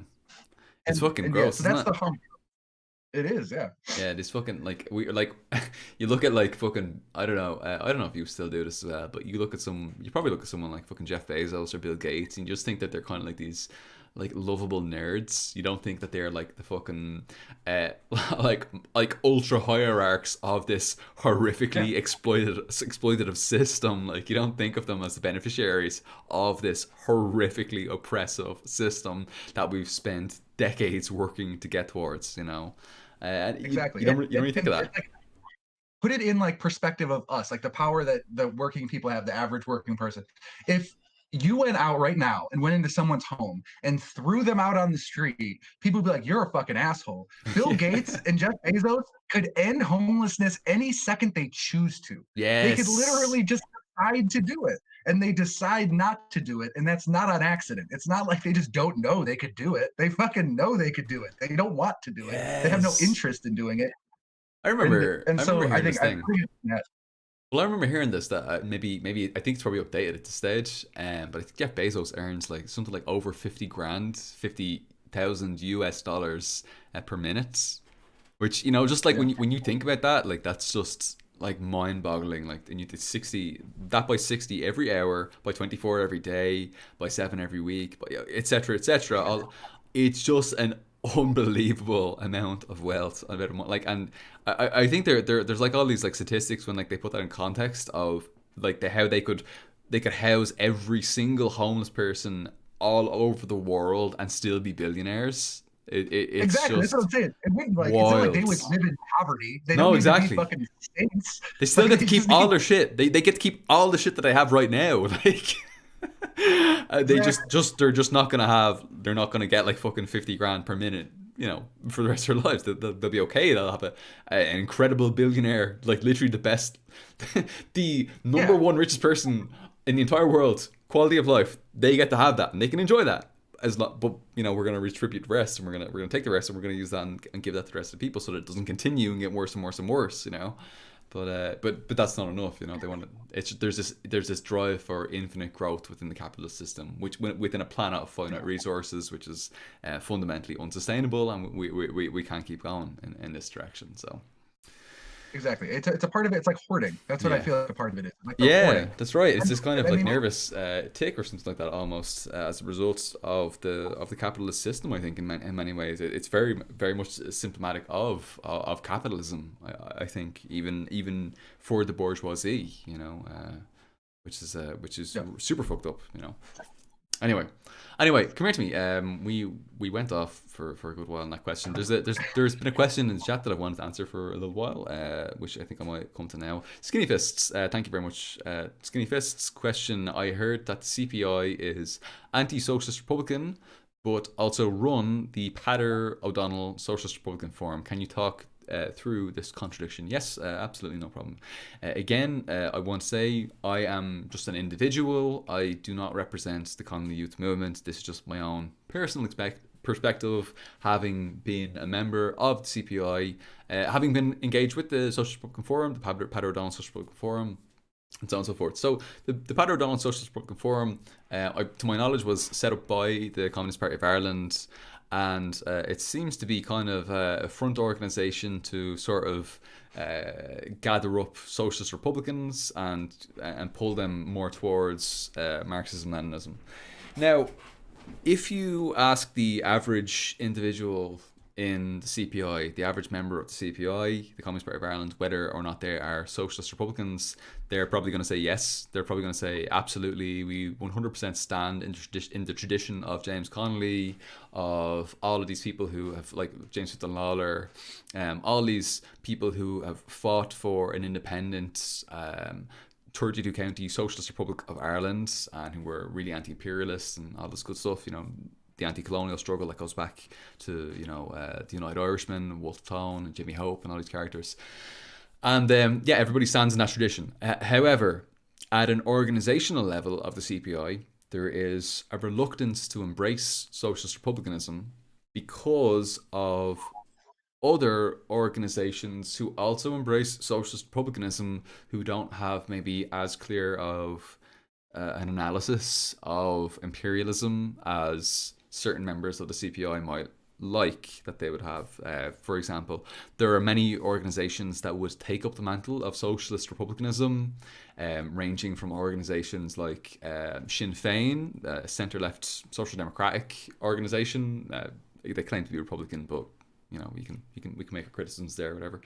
To organizations like, for example, like IRIGI, Anti-Imperialist Action, and the Irish Social Republicans, and like CIRU, organizations that some people would have massive problems with, as quite reasonably, because there may have been some what we might call like left opportunism or adventurism, or being a little bit too far ahead of the masses and being a little bit too quick to call to arms, which, by the way, left opportunism has been a real problem with the Republican struggle in Ireland, with the physical force Republican tradition, because there is this kind of, how can I say, romanticization of armed struggle. And as a result of this, you have a lot of people who go straight to armed struggle without understanding why they're going to armed struggle. It's just kind of like they're young, they're impassioned. It's often young men between the ages of like 16 and 25, and they will be really excited about the idea of taking up arms and fighting for freedom and liberation. And they don't necessarily understand. They haven't like sat down and read like Capital. They haven't sat down and read like this or that or the other.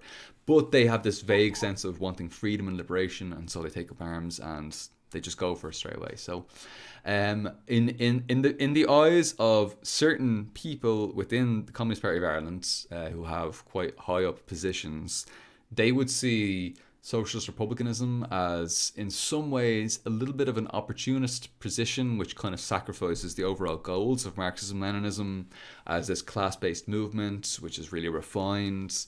And they almost like don't want to tarnish themselves like with the name of socialist republicanism, because it's associated with ultra-leftism and adventurism and left opportunism and stuff like that. So they kind of want to distance themselves from that. But to be honest, I think that in itself, personally, I think that is an opportunist perspective, because we as communists know that there are many people who have taken up the mantle of communism and discarded it. Or excuse me. Many people who have taken up the mantle of communism and ran with it in terrible, horrific directions. But we don't discard it because they have taken it in the wrong direction. They misunderstood it. Yeah. It was bullshit. We don't abandon communism because Pol Pot and the Khmer Rouge in Cambodia called themselves communists for like a day or two, you know, while they were engaging in their struggle, like while they were doing this shit in like the killing fields, stuff like that, and the rice fields, stuff like that. Like we don't abandon communism because of that. We uphold it despite the errors. You know, we keep learning as scientific socialists. You know, personally, I would see that as an opportunist perspective to just abandon it. It's kind of like how you do see a lot of young left-wingers, new left-wingers who say, yeah, okay, we have a problem with capitalism, we don't like capitalism, and they'll call themselves anti-capitalists, but they won't call themselves socialists, and they won't call themselves communists. Why not? Why the fuck won't they call themselves communists or socialists? Why? Because Yeah. they feel that the movement historically has been so tarnished by certain people who call themselves socialists or call themselves communists that they can't commit to that. They want to separate themselves. They want to call themselves post-capitalists, or they want to call Mhm. themselves, they talk about like horizontal organization, or they talk about this or that, or they get into all these sort of like metaphysical postmodern ideas about how we could organize in the future, and ultimately it doesn't lead to anything. Like they can't build. They're not scientific socialists, and unfortunately they often fall into the trap of movementism, of just kind of going with the times and not learning from the failures and successes of the past, because they want to discard all of it because it's too abhorrent for them to deal with. You know, they can't deal Yeah. with the blemishes of Stalin's rule in the USSR, so they throw out the entire struggle. They throw out the entire thing. You know, they throw the baby out with the bathwater. And in my personal perspective, again, not speaking on behalf of anybody else, just my own personal perspective, I believe that the Communist Party of Ireland does that with socialist republicanism, and that, in my opinion, is why they won't officially come to a specific position that says they support socialist republicanism. That being said, each individual I've spoken to in the Communist Party of Ireland, the rank and file, not the ruling clique, the rank and file do all support socialist republicanism. So you know, you can see there's a little bit of a contradiction there. And in fact, I would encourage you that, like, if you go onto the Twitter, I believe, of maybe of the northern area of the CPI, I think it might be like the Unity, the newspaper that they have, you'll actually see, like, in the banner of the Twitter account that they have, it actually says socialist republicanism in one point. So yeah, if comrades are curious about that and want to learn more about that, then just send me a message. I can find that later on and send you on a link or whatever. But yeah, so there is a contradiction there. There's an absolute contradiction, as you're right to say, skinny fists. There is a massive contradiction there between people saying, yeah, we're socialist Republicans, but the organization isn't, and it's like 99% of the organization are saying, yeah, we are socialist Republicans. So yeah, there's a massive contradiction there between the rank and file and what, like, the rank and file believes and what the ruling clique believes, and how they're approaching it. I would personally see it as quite an opportunist position, but yeah, that's just my own personal perspective. The Colony Youth Movement, in its constitution, is a socialist Republican organization and Marxist-Leninist organization, so we fully embrace it, and certainly we have no. We don't shy away from that. We fully support it. Even though, of course, there have been many errors historically, and there have been ventures into left opportunism, adventurism, ultra leftism, and so on. So that is kind of a standard problem that we have to come up against within the socialist Republican tradition. But yeah, we unashamedly still uphold it in the same way that many of the comrades would uphold communism and socialism, the same way, even though there have been errors in those names as well historically. Yeah. So those are my thoughts on that. Tanky Doc, did you want to say anything about that? I'm not sure. It's kind of an it's kind of I Irish have nothing. specific. Yeah, exactly. I'll just like I said before, you seem like you know more about this than me. I have no idea. So yeah, right. Thumbs up. I'm giving you the thumbs up. Thank you, comrade. I appreciate that. That's very nice of you to say. Let me see. There's been a bunch of questions. There's another one here. Ari Shinsky says, but Paul, Jeff earned his billions. We just need to pull ourselves up by our bootstraps. I love that statement so much. I love this idea because, you know, there's this ideology that people have, you know, that's where, like, people will tell you that, you know, like, capitalism is the fairest system. You know, if you work harder, you get more money. That's it. That's it. You know, if you sit at home doing nothing, you won't get any money. And if you go out and you work, you'll get loads of money. Well, that doesn't say anything about the landlord. You sit at home doing nothing and just get loads of money. Get all the money. The uneven development of capitalism. I mean, Exactly. Hard work equaled success, and the most successful people in the world would live in fucking the underdeveloped, purposefully kept underdeveloped, imperialized countries where they work fucking much harder, and for nothing. So I mean, that's silly. I don't know what to add. That's silly. And I mean, Very Jeff silly. Bezos, yeah, Jeff Bezos. I mean, he, you know, just with a small loan of a couple $100,000 was able to start up his business from his parents. You know, I mean, everybody gets a small loan of a couple $100,000 from their parents. And the same thing with, like, Elon Musk. I mean, his parents, he started from the bottom, by the bottom being, of course, that his parents were apartheid South African diamond miners or emerald miners. Yeah, Um, the bottom of the top, I suppose, is what we could say. yeah, exactly. But yeah, obviously that's that's not what's happening. Mm. Exactly. Yeah. Absolutely. Come with me. I need to run to the bathroom. I'm gonna answer a quick question, and then I might give you a question. We might vibe for a little bit, and we'll have some fun. Sorry, I know bathroom trips are like a standard of these streams at this stage, but There you look, when go. nature We're keeping calls. it real here. We pissed too. We pissed too, absolutely. Evo asks Paul Marin, you get too old for the CYM demo. You get too old for CYM. Comrades from the CYM are going to be coming on next week, and they are going to talk a little bit more about like the future of the CYM and stuff like that. But look, just this isn't even like a policy position or anything like that. I just will say like it's not as though like we have a lot of very active, mobile, revolutionary communists. We're not just gonna stop doing communism because of this, and so we're obviously exploring a few different avenues for how we can move forward.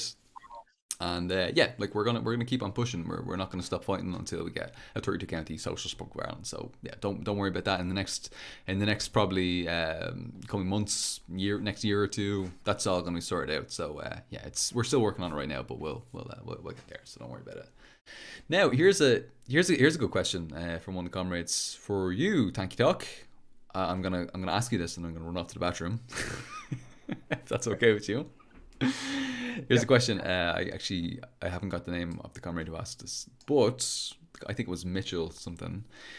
The question is, what should be the principal strategic consideration of the international communist movement today, and what tactics Just a should it little employ? question. It's just a little Small, question you're just gonna a leave. tiny thing. Well, you can answer that probably in the next 10 seconds, or before I even get to go to the bathroom.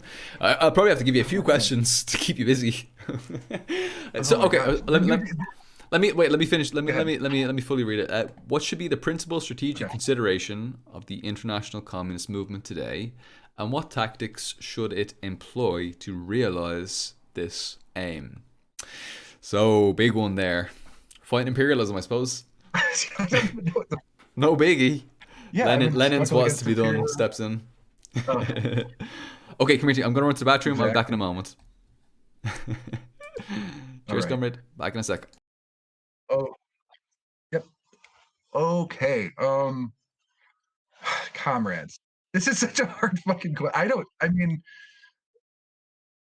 in the US, what I'm honestly, this question's too big for me. I don't know. I mean, I know like generally I could spout off some general ideas as far as how this response should be, but my focus, and I think that this is important to note, is organizing in my community, organizing in the region, and struggling to help promote more people doing that. Because at this point, at least in the United States, we need those things. We need those things like yesterday. And people, there's comrades, way smarter and way more active than me who are doing those things in a probably a better way. But that's my focus, is making sure that I'm engaging with people in my community, making sure that I'm being open about being a Marxist Leninist, about working with a Marxist Leninist organization, and trying to stop or trying to come between the propaganda that keeps people from joining a Marxist organization, from stop actively engaging in their community, or actively being afraid of their community, especially this summer with everything going on in the United States with the summer rebellion. There are so many people who are just needlessly afraid of their community. I talk to people and they'll be like, "Oh, did you see the news? They're coming for our Target." And I tell them, like, "Do you own a Target?" And they're like, "No." Like, "Oh, then you have nothing to worry about." And that problem is, to me, a problem that I don't know. I can help. I can try to help that. I can try to work with that. And as far as the strategies and the tactics to use to help build international, to help struggle internationally against imperialism, look, the big thing that I focus on at this point is resisting personal chauvinism, right? I feel Oh, like on the internet back by the we way. get very used to the idea that we have to have an opinion about everything. And when it comes down, yes. So when it comes down to it, my opinion on what other countries are doing is I support their right to self-determination. I support building a proletarian movement, and in seeing the struggles of parties that are larger, more influential, and have incredibly principled comrades in them, support their interpretation of the material conditions on their path to socialism. As far as I'm concerned, like I said, comrades, I'm focusing on getting people out of the house and into the street, and then once they're in the street, getting them into a socialist party, even if it's not the socialist party that I support, because we need to be organized. And what we saw this summer, in my opinion, the huge testament to that, because there was the largest protest in U.S. history achieved at this point, other than building those organizations, as far as like from a bourgeois standpoint, the bourgeois state achieved on the national level. There's not even any reform. So what we need to do is work to organize, because the state's not listening to us. They're not going to listen to us. And what they've seen is they don't care about the numbers, the people who go out. They don't care about the anger of the people who go out.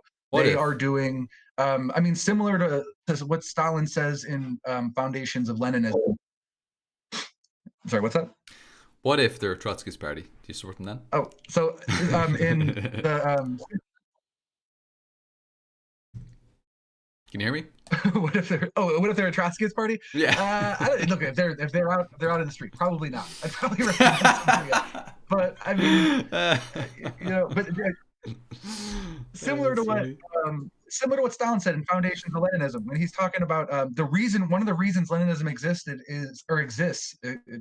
the reason it came into being, the reason it emerged, is because the old ways of the proletariat legally struggling for their interests, like unions and like strikes and protest movements to achieve reform, they're becoming less and less.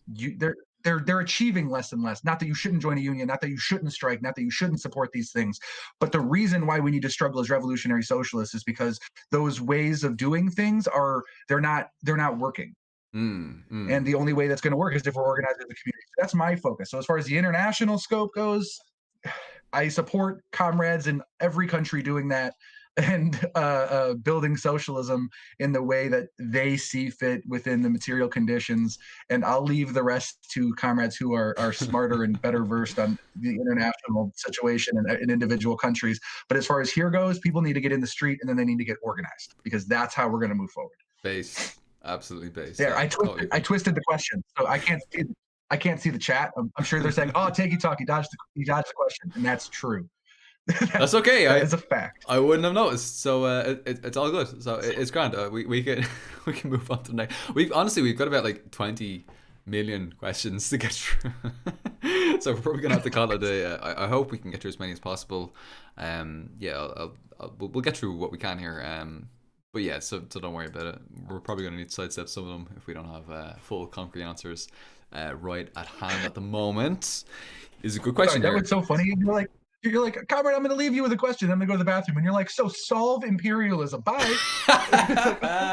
No biggie. Okay. Do you mind just solving imperialism? Exactly. It's the highest stage of capitalism. We've been working for thousands of years to achieve this level of advancements, technologically, social, historically. But you don't mind sorting it out in the next 2 minutes, do you? No biggie. Yeah, you don't mind tackling this one now. Go ahead. Just go ahead and answer that in the next 30 seconds. No, actually, it's actually an interesting question. The next one is going to be somewhat related, not exactly, but the next one's somewhat related. It's a cool one. Comrade Ugly Hood Rat says, "What is your position?" It's a great name. What is your position on investing into robotics to accelerate technology enough to get to post-work society and show the shortfalls of capitalism? And this is a great question, because when we talk about the capitalist mode of production, we talk about two dialectical features. We talk about the productive forces and the relations of production. Now, the productive forces refers to your labor power and the means of production. And what you're referring to now this robotics and technology, that's part of the means of production, and of course, when we talk about relations of production, we're talking about how we relate to that production, like what we do, okay? And these are both going to be important as we advance with this question. So keep those two things in mind. Keep in mind the productive forces and the relations of production now. This is a great question. This actually was dealt with by Marx as well. Marx talked about this topic of like automation. Automation causes all kinds of problems for capitalists, because when you automate something, that causes the necessary labor to create a certain product. The value of that decreases in accordance with the labor theory of value. Okay, if you can automate something, you don't need human labor power to go into something that decreases the value of something.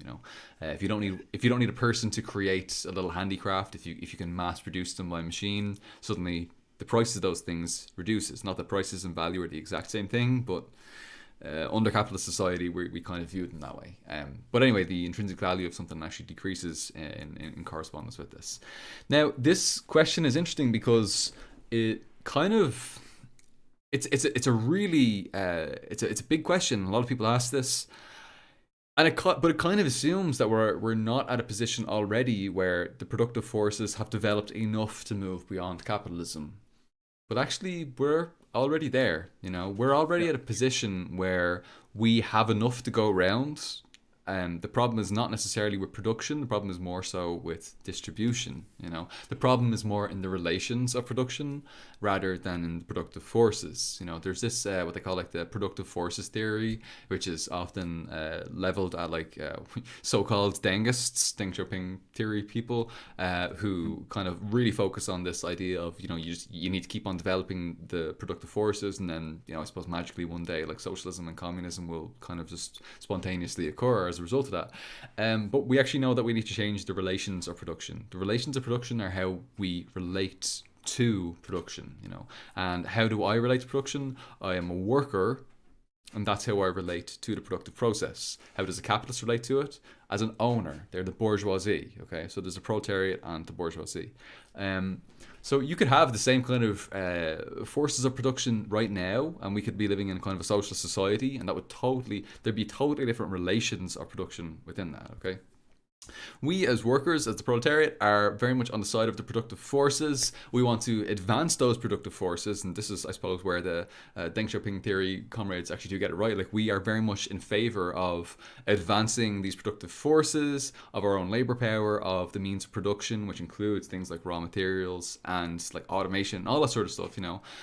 We want that to develop to a point where we're not going to need to work that much.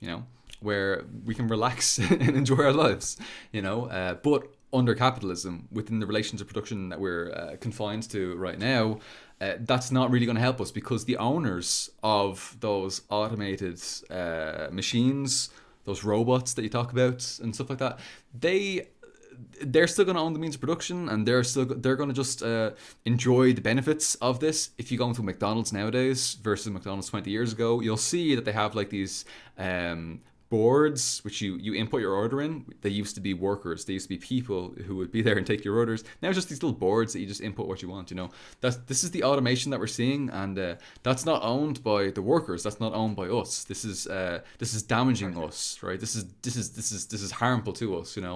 And so automation under capitalism is hugely harmful to the workers, who would be aligned with the forces of production, and the capitalists would be aligned with the relations of production, this system which legitimizes capitalist power and stuff like that. So this whole thing about like, let's just make robots do absolutely like everything, like we'll get like automated this and that, and we'll have like AIs and they'll take care of everything. That doesn't actually change anything. We can keep on advancing and developing the productive forces as much as we want. If we don't have class struggle, if we don't have revolution that actually fundamentally transforms the mode of production as a whole, then that doesn't mean shit. That doesn't mean a fucking thing. That just means the capitalists are getting richer and richer, right? And the capitalists are getting richer and richer, but suddenly now there's no fucking jobs for the proletariat. And now, as the capitalists, they can't. What they have, what they're trying to sell us, we can't afford. So the price of it decreases, and we see I suppose, the seeds of capitalism's own destruction playing out in this particular question. So it's really interesting to think about this question of like automation, and even like centrists, like liberals, stuff like that, are really trying to get their head around this, and they can't come to a cohesive conclusion of it. And the only conclusion, the only way of dealing with this is class struggle, and the only way of people, like for people who are dealing with like this kind of, I suppose, Deng Xiaoping theory kind of idea, the only way of really resolving those conflicting forces between the relations of production and the forces of production is through class struggle. It's through actually moving to socialism, and until we do that, it doesn't really matter. We could continue to develop the productive forces, developing in robots and automotive technology under socialism. There's no reason why we couldn't do that under socialism, like right now. There's no reason. I mean, like, look at the USSR. Look at the USSR under Stalin. Like, look at how much they advanced. They advanced from like a backwards agrarian, semi-feudal society into being the industrial powerhouse of the world, to being the leaders of the space race, to defeating the Nazis, building up the military sports to defeat the Nazis. I mean, the kinds of productive capacities they developed were, I mean, really, like, they were world historical level. They were world class in that regard. So there's no reason why we couldn't do this better under socialism. There's no reason why we need to continue to develop automotive capacities under capitalism. There's no reason why we couldn't do that under socialism. And I think it's kind of a trap that people fall into, where we think like, oh well, my country's too poor, we couldn't possibly do socialism here, we need to keep developing capitalism until such and such a imagined end date, 100 years in the future, and then we'll have socialism. Well, actually, the kind of the socialist in one country yeah, debate of the USSR. versus permanent revolution. Because I mean that was the same. It was literally the same discussion. It was literally like, I don't know, can we do socialism? And then the Bolsheviks proved, yes, indeed. Like, yep. Do it. Generalized production for use value. I mean, that's what it was, like 100%. I mean, people are like, oh well, they didn't fully abolish commodity production. But you hear the leftcom. I'm sure you've heard this, like the leftcoms. You have like some leftcom YouTubers who are just like, well, they had commodity production in the USSR. It's like, well, okay, well, Marx didn't say that there was no commodity production, and commodity production defines capitalism. That's not what defines socialism. If we think that every system that has commodity production is capitalism, then we're forced to think that feudalism is capitalism. Like, commodity production there. No, what the typical form of production is for use value rather than exchange value. That's socialism. Now, we can argue about whether certain countries are doing that now these days, but there's no debate. The USSR had that. China had that. At least under Mao's China. At very least under Mao's China, they had that. No doubt about it, And for people who are just making this kind of like commodity production argument, that's totally disingenuous, and actually it's a total revision of what Marx himself said about commodity production no longer being what he said was the typical mode of production. And that's actually what he said, the typical mode of production, not 100%, because socialism is a transitionary stage. You haven't fully broken from everything that's in capitalism, but it's now, the socialist mode of production has now taken its place as the main and primary and typical mode of production, which I think is really important to keep in mind. Yeah, definitely. And I would add too that the automation is, and you unpacked it really well, probably better than I'm going to, but it is definitely a crisis in capitalism. And as socialists, that's something we need to, I think, keep in mind, because what I see, and I think I talked about this a little bit in the last stream too, where as a truck driver, I saw a lot of people who were really angry because as truck drivers, they were getting paid less and they were working worse hours and this and this and this. And they turned that into a reactionary position. And that's going to be, in the system, especially in the United States, it's going to be really easy for the bourgeois to do that. Really easy for the bourgeois to make the workers respond in a reactionary way to automation. But the reason they have to do that is because what's happening with the privatization of labor, the reprivatization of, or the reprivatization Yeah. of labor, Mm. as opposed to the socialization of labor, where we're working in conjunction with other workers to get things done, is a crisis in capitalism. And so I Mm. think even capitalists are trying to figure out how the fuck it's going to work. And what we need to make sure as socialists is that we are ensuring that our fellow workers aren't moving in a reactionary direction, because as you said, there's nothing inherent about automation that has to be in capitalism. If That's anything, right. the Yeah. opposite. If anything, it like puts a huge fucking underline under the problems in capitalism, of the Actually, yeah. fact that, because I mean, the only reason why the labor is being privatized, and I'm holding quotes to my fingers, is because it's privately owned automation. If I Mm. mean, if the tools, as you said, were owned in common, then the problem of how are people gonna earn a living if there's no longer a possibility for them to sell their labor, which is all we as proletarian have. It only exists because of capitalism. Mm. So even the capitalists, I think, are trying to traverse this path that's it's concerning to them, which is why they put a reactionary spin on it. That's why, I mean, fascism is a defense mechanism of capitalism, and that's why it's Mm. extreme reaction. And I think that's something that's the most common thing I see in relation to this question about automation, is the ease of which the working class, when their jobs are being automated, which is what's happening slowly with truck driving, Mm. is immediately it becomes a reactionary position because of the influence of the bourgeois in the discussion. Mm. And what we need to make sure that we're pointing out is like, no, we can own the truck. Like we don't need to worry about whether or not like you don't need to be mad that you're working fucking 16 hours and getting paid dog shit. You should own the truck, the truck that's going to be automated, that's taking your job. Like we should own it in common. So yeah, that's the big thing that comes to my mind with this question, is Mm. it is a crisis, and the capitalists are responding with the crisis by promoting reaction within the working class.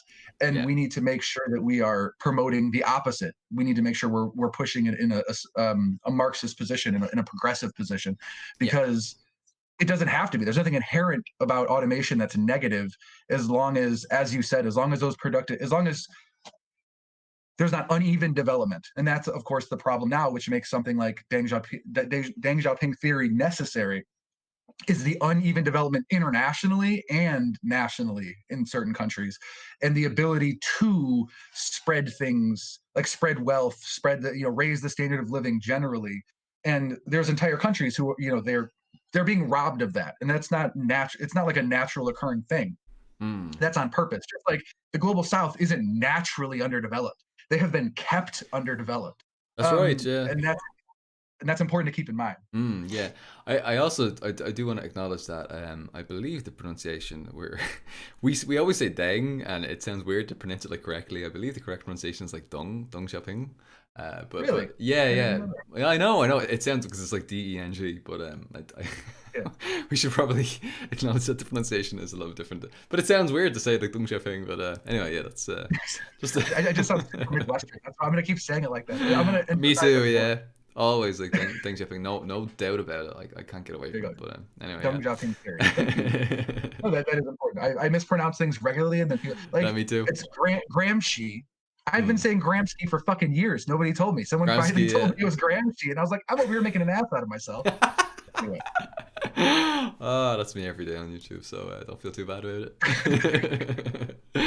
Now, here's a cool question. Antediluvian Atheist has asked, how do you balance working with people who have conflicting views versus avoiding or canceling people with truly incompatible views? Where do you draw the line? This is a good question, actually, and it's kind of related to one of the questions like we had in the chat there. Like, there are certain people who, like this issue of like trans rights and transitions, stuff like that. And I've got comrades who, for example, like in real life, have ropey positions on this issue, and you have to struggle with them. You have to struggle with them in real life, but they are real life comrades. They're actually engaged in the class struggle with you, and yeah, like it's up to us to correct those positions. You can't just like cancel fucking everybody. But there's also like a point where you kind of need to draw the line. If you have somebody who's literally saying like, I am okay with X group dying, or I want such and such a group to die, and they're getting into some like proper like genocidal stuff, yeah, like fuck them. Like I've no interest in associating with them, and you genuinely like you can't associate with people like that. Like and that's actually the case of the person who was like trying to leave those comments earlier on. They've lit. I'm not just throwing up that example like from my mind. I've just like conjured that up or concocted on my mind. Like that's actually something that this person has said. They're okay with this group of people just dying, and they've had some pretty fucking genocidal stuff that they've said. And so this is why I take a very like hardline approach to them. Like fuck them. They need to correct that view before I'll even consider, having a conversation with them, because it's just appalling and murderous and genocidal, and it's just absolutely horrific, So like there's a fucking limit, there's a fucking limit between, and you'll all understand like the limit between like your conservative family member and fucking like Adolf Hitler. Like there's a big fucking difference. Yeah. Like you'll see it. Like there's some people who you can. Sorry, go ahead. I'm sorry, go ahead. No, you go. Jinx, you owe me soda. Yeah, no, and I saw this a lot recently with the Capitol, I don't know, attempted insurrection in the United States. And people saying like, well, they're workers, and like multiple things. First thing, majority of them were not workers. Or how about this? The most vocal or most visible of them were not workers, pretty decidingly not workers. And yeah, most then on top of yeah, exactly. And then that and arms of the state. So I guess that could get into its own discussion. Yeah. But the other thing I would say is, look, I've said before, people can only be ignorant as long as you let them be ignorant. That's right, yeah. But I think a definitive, and then after that, there has to be a line that you set, or that you, as an organization, is set for who is worth engaging with, or who to, I guess, cancel. But I don't know if it's cancel as much as like just it's a waste of resources. Yeah, you just try to dissociate from them. Don't worry about it. Just forget about them. Yeah, exactly.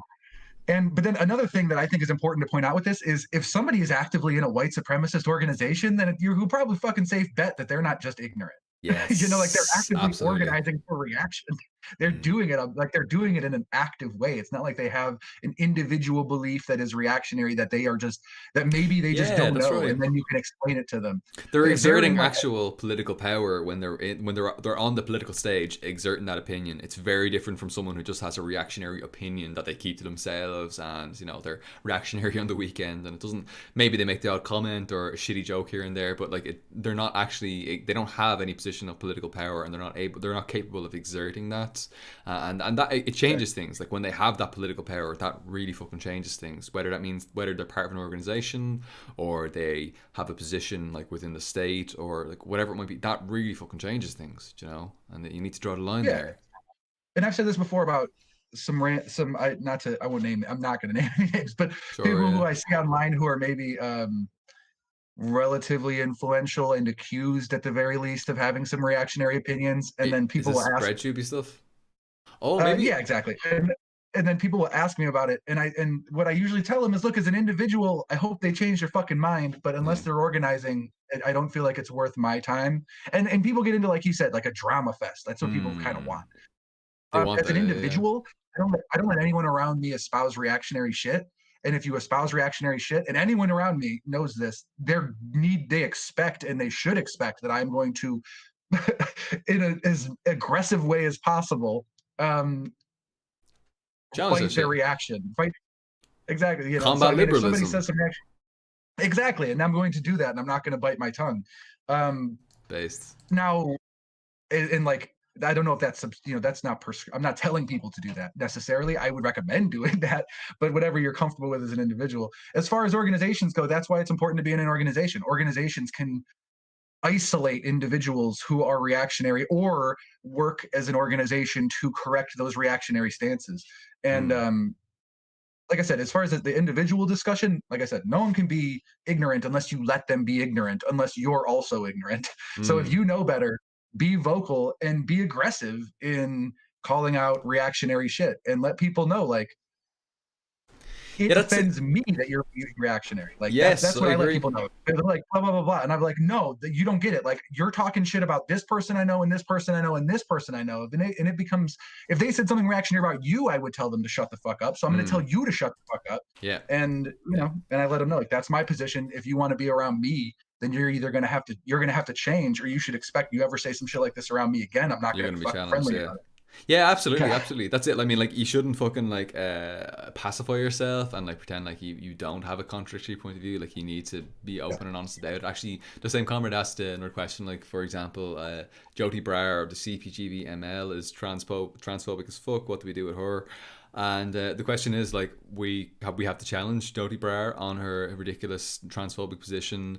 Not only just because it's a really harmful and reactionary position that she has, but also because it's totally unscientific, it's totally anti-Marxist, it's totally exactly. anti-historical materialist, and you need to absolutely challenge those things. But you're actually, it's a good example to bring up. Jody Brar is a good example because Jody Brar and the CPGB ML do some decent work in terms of international anti-imperialist solidarity.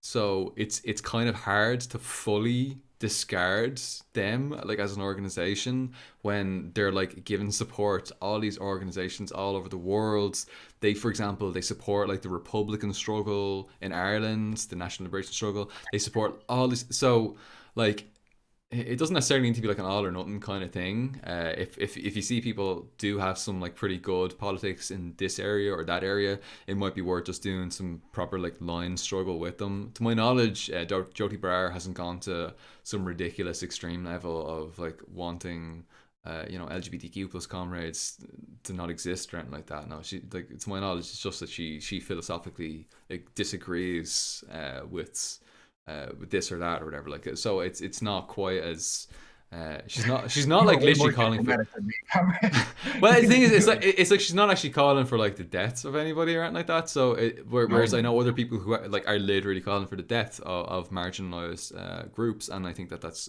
horrific and no tolerance for that. So yeah, I think that people like that probably just need like a good strong line struggle and to get them back on track. And yeah, but be critical. Don't fucking hold back. Don't be a fucking liberal. Don't try to fucking placate them. Don't try to fucking Yeah, exactly. act. Don't And, try to and act that's as what it though is. you Yeah, don't act as though you agree with them. Don't ever act as though you agree with them. Like, you shouldn't yeah. mislead them and think like you actually like you don't agree with them. So fucking let it be known that you don't agree with them and keep on chipping away at that.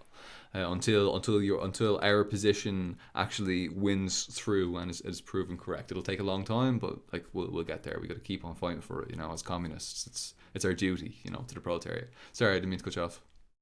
Oh no, you're good. And yeah, and I mean, when it comes to an organization too, that's when that discussion becomes more productive because then you could look at the organization now, knowing Yeah. nothing, like not saying anything beyond if someone's in an organization they're espousing some reactionary shit, then the question becomes more so, why is this party allowing this to be a representation of the party? Mm. Um, and I think that that's a much more productive discussion to have. You can critique a party, you can criticize a party, you can do X, Y, and Z with a party. When it comes to an individual, it becomes much more of a personal line of what you're comfortable with. And like I said, my personal line is pretty close to Yeah. like not at all. Um, Mm. if just flat out not at all. But that's just my personal line. But when it comes to a party line, that's when us as Marxists need to, like I said, we need to struggle. The class struggle doesn't stop when it's in the party, and Mm. the struggle to refine or to find the most, I don't know, the best path forward within a party. That's when those things I think come more into play. But Absolutely. Yeah, it's kind of like that whole thing about like class struggle continuing into socialism. Just because you're on yeah, communist terrain doesn't mean that you just stop struggling. Like, you keep struggling. exactly. You struggle within your party. You struggle without your party, with other communists, with other socialists, and it pains me to see, but like there's a lot of other MLs and MLMs who do have quite chauvinistic and reactionary positions, and like we constantly need to be challenging them and always making sure that like we have the right line and we're moving in the right direction, because unfortunately, like we don't like as a group, like we don't necessarily always have the correct line, and we need to keep on like struggling with these things and keep looking at the Yeah, international movement. And but the second we insularize and stop listening to what's going on the international stage and learning from the international proletarian movement, is the second we fucking it all gets thrown away. You end up like fucking Pol Pot and like the fucking Khmer Rouge, the Campuchian Communist Party, where you fucking disregard all international proletarian struggle because you think it's a little bit too different from the material conditions within which you find yourself. So everything is fucking discarded. You just throw the baby out with the bathwater and you just start from ground zero, and it's just all this reactionary nonsense. And you find yourself in an echo chamber, like with people like maybe in your country or in your party or in your little in group that you have of saying one thing, and it might be super reactionary, and you know, you need to fucking struggle against that. And as Ari Shinsky in the chat says as well, struggle within yourself too. Yeah, you need to struggle with ourselves. yeah, We constantly need to challenge our own reactionary ideas, and always move in the direction of a complete liberation for our class in its entirety. So yeah, no that's doubt, very no doubt true. about it. I like that. That's a very good point. And yeah, Yeah.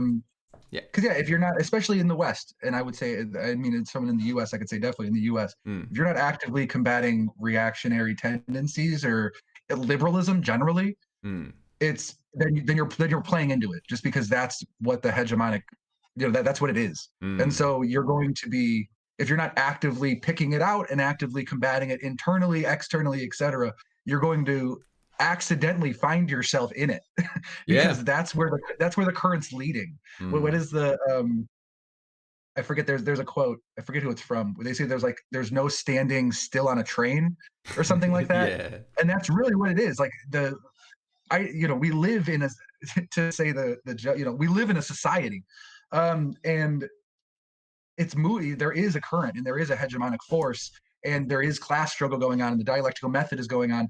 And so we have to make sure that we are actively combating liberalism, actively combating reactionary tendencies and reaction, Yeah. not only within ourselves, but also within ourselves, but also within the class and within our parties and within et cetera. We just need to make sure, and that's why democratic centralism is so important. It's really Mm. so important, and that's Mm. why democratic centralism empowers through the unity of the group taking a position, and then that position becoming the position of the group universally is that's why democratic centralism is so important. So the party doesn't isolate itself within Yes. outdated ideas or reactionary notions. Yeah, absolutely, and it's so important. Like, I absolutely am a massive upholder of democratic centralism, and that's actually why, like, I came into that conflict, like, with the CPI, as mentioned earlier on, like, because like democratic centralism is perfect. It's absolutely amazing, but we just need to make sure that we have the democracy informing our centralism, because we don't have democracy, then you can't have centralism, because otherwise it's just fucking fascist Führer principle. Like, it's literally just a top-down decision-making process. It doesn't actually represent the will of the masses. And yeah, we always need Yeah, to be in constant dialogue exactly. with the masses, and with the rank and file of the organizations, and with the masses of the population who aren't engaged in the party as well, via mass line and stuff like that. So yeah, we've developed Exactly. we've developed like new safeguard mechanisms for dealing with that as well. Mass line is one of them, I think. Mass line both Mhm. without the party, like between the party and the masses, but also within the party, between like the central committee and the rank and file as well. I think the exact same thing would apply, of always having that dialogue, that dialectic dialogue between the out group and the in group, always informing one another, always making sure everything is nice and recallable. If somebody's fucking up, you can remove them from the position of power, and you can elect somebody else Yeah, to get into that position. And it really is the way forward for a revolutionary organization, and it needs to be handled properly. You know, it needs to be handled the way history and the proletarian struggle demands it. exactly. That's why I always think it's funny when liberals say so, like, well, Marx thought this, like, about some like reactionary position that we would view as reactionary. That at the time was like just a common, even in some cases, like with Stalin, people will bring stuff up, and it's like that was just the scientific position at the time. Yeah. and that's the point of democratic. I mean, firstly, they're like, well, what would if Marx was here today? Blah blah blah blah blah blah. And I was like, if Marx was here today, he would have a heart attack when he looked at that, saw there were cell phones.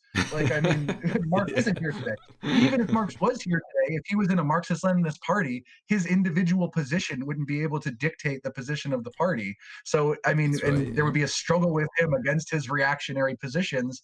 And as a principled Marxist, one would expect him to adapt to the reality of the world.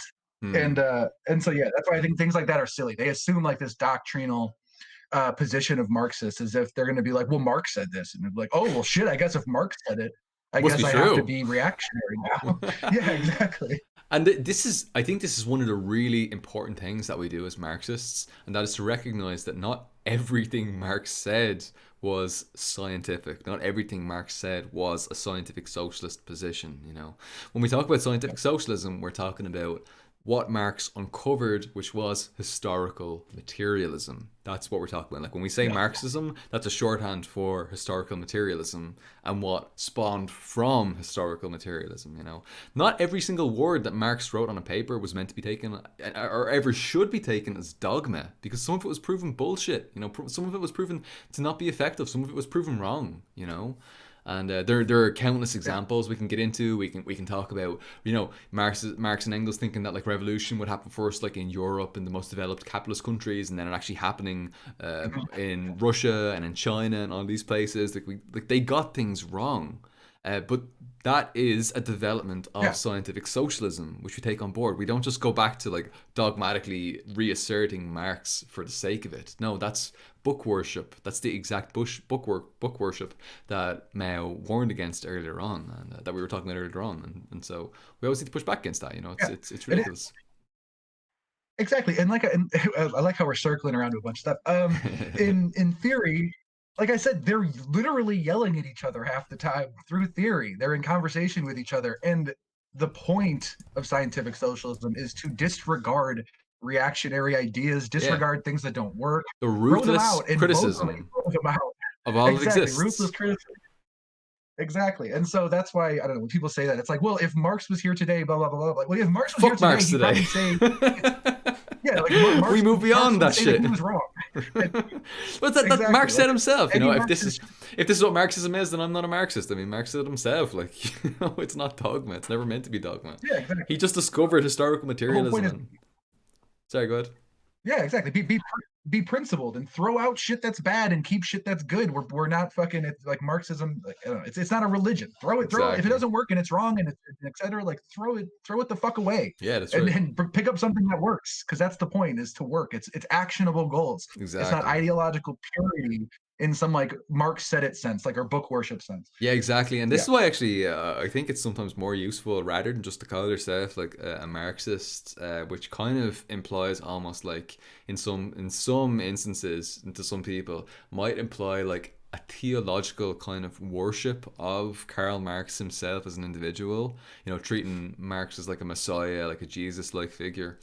Um, Sometimes I think it's more useful for us just to call ourselves revolutionary communists or revolutionary socialists rather than saying like I'm a Marxist or a Marxist Leninist or you know like whatever, because like the reality is like if Marx got something wrong and it was proven wrong and Lenin got it right and it was proven correct in the such and such revolution, then like we exactly. need to accept that and we need to move beyond Marx, you know. So sometimes I think it's more useful for us just to say we're revolutionary communists and what gets us there is what gets us there, and it doesn't matter if it's Karl Marx or if it's Engels or Lenin or Mao or Stalin or you know whoever the fuck it might be, or James Connolly or like whoever it might be. Do you know what I mean?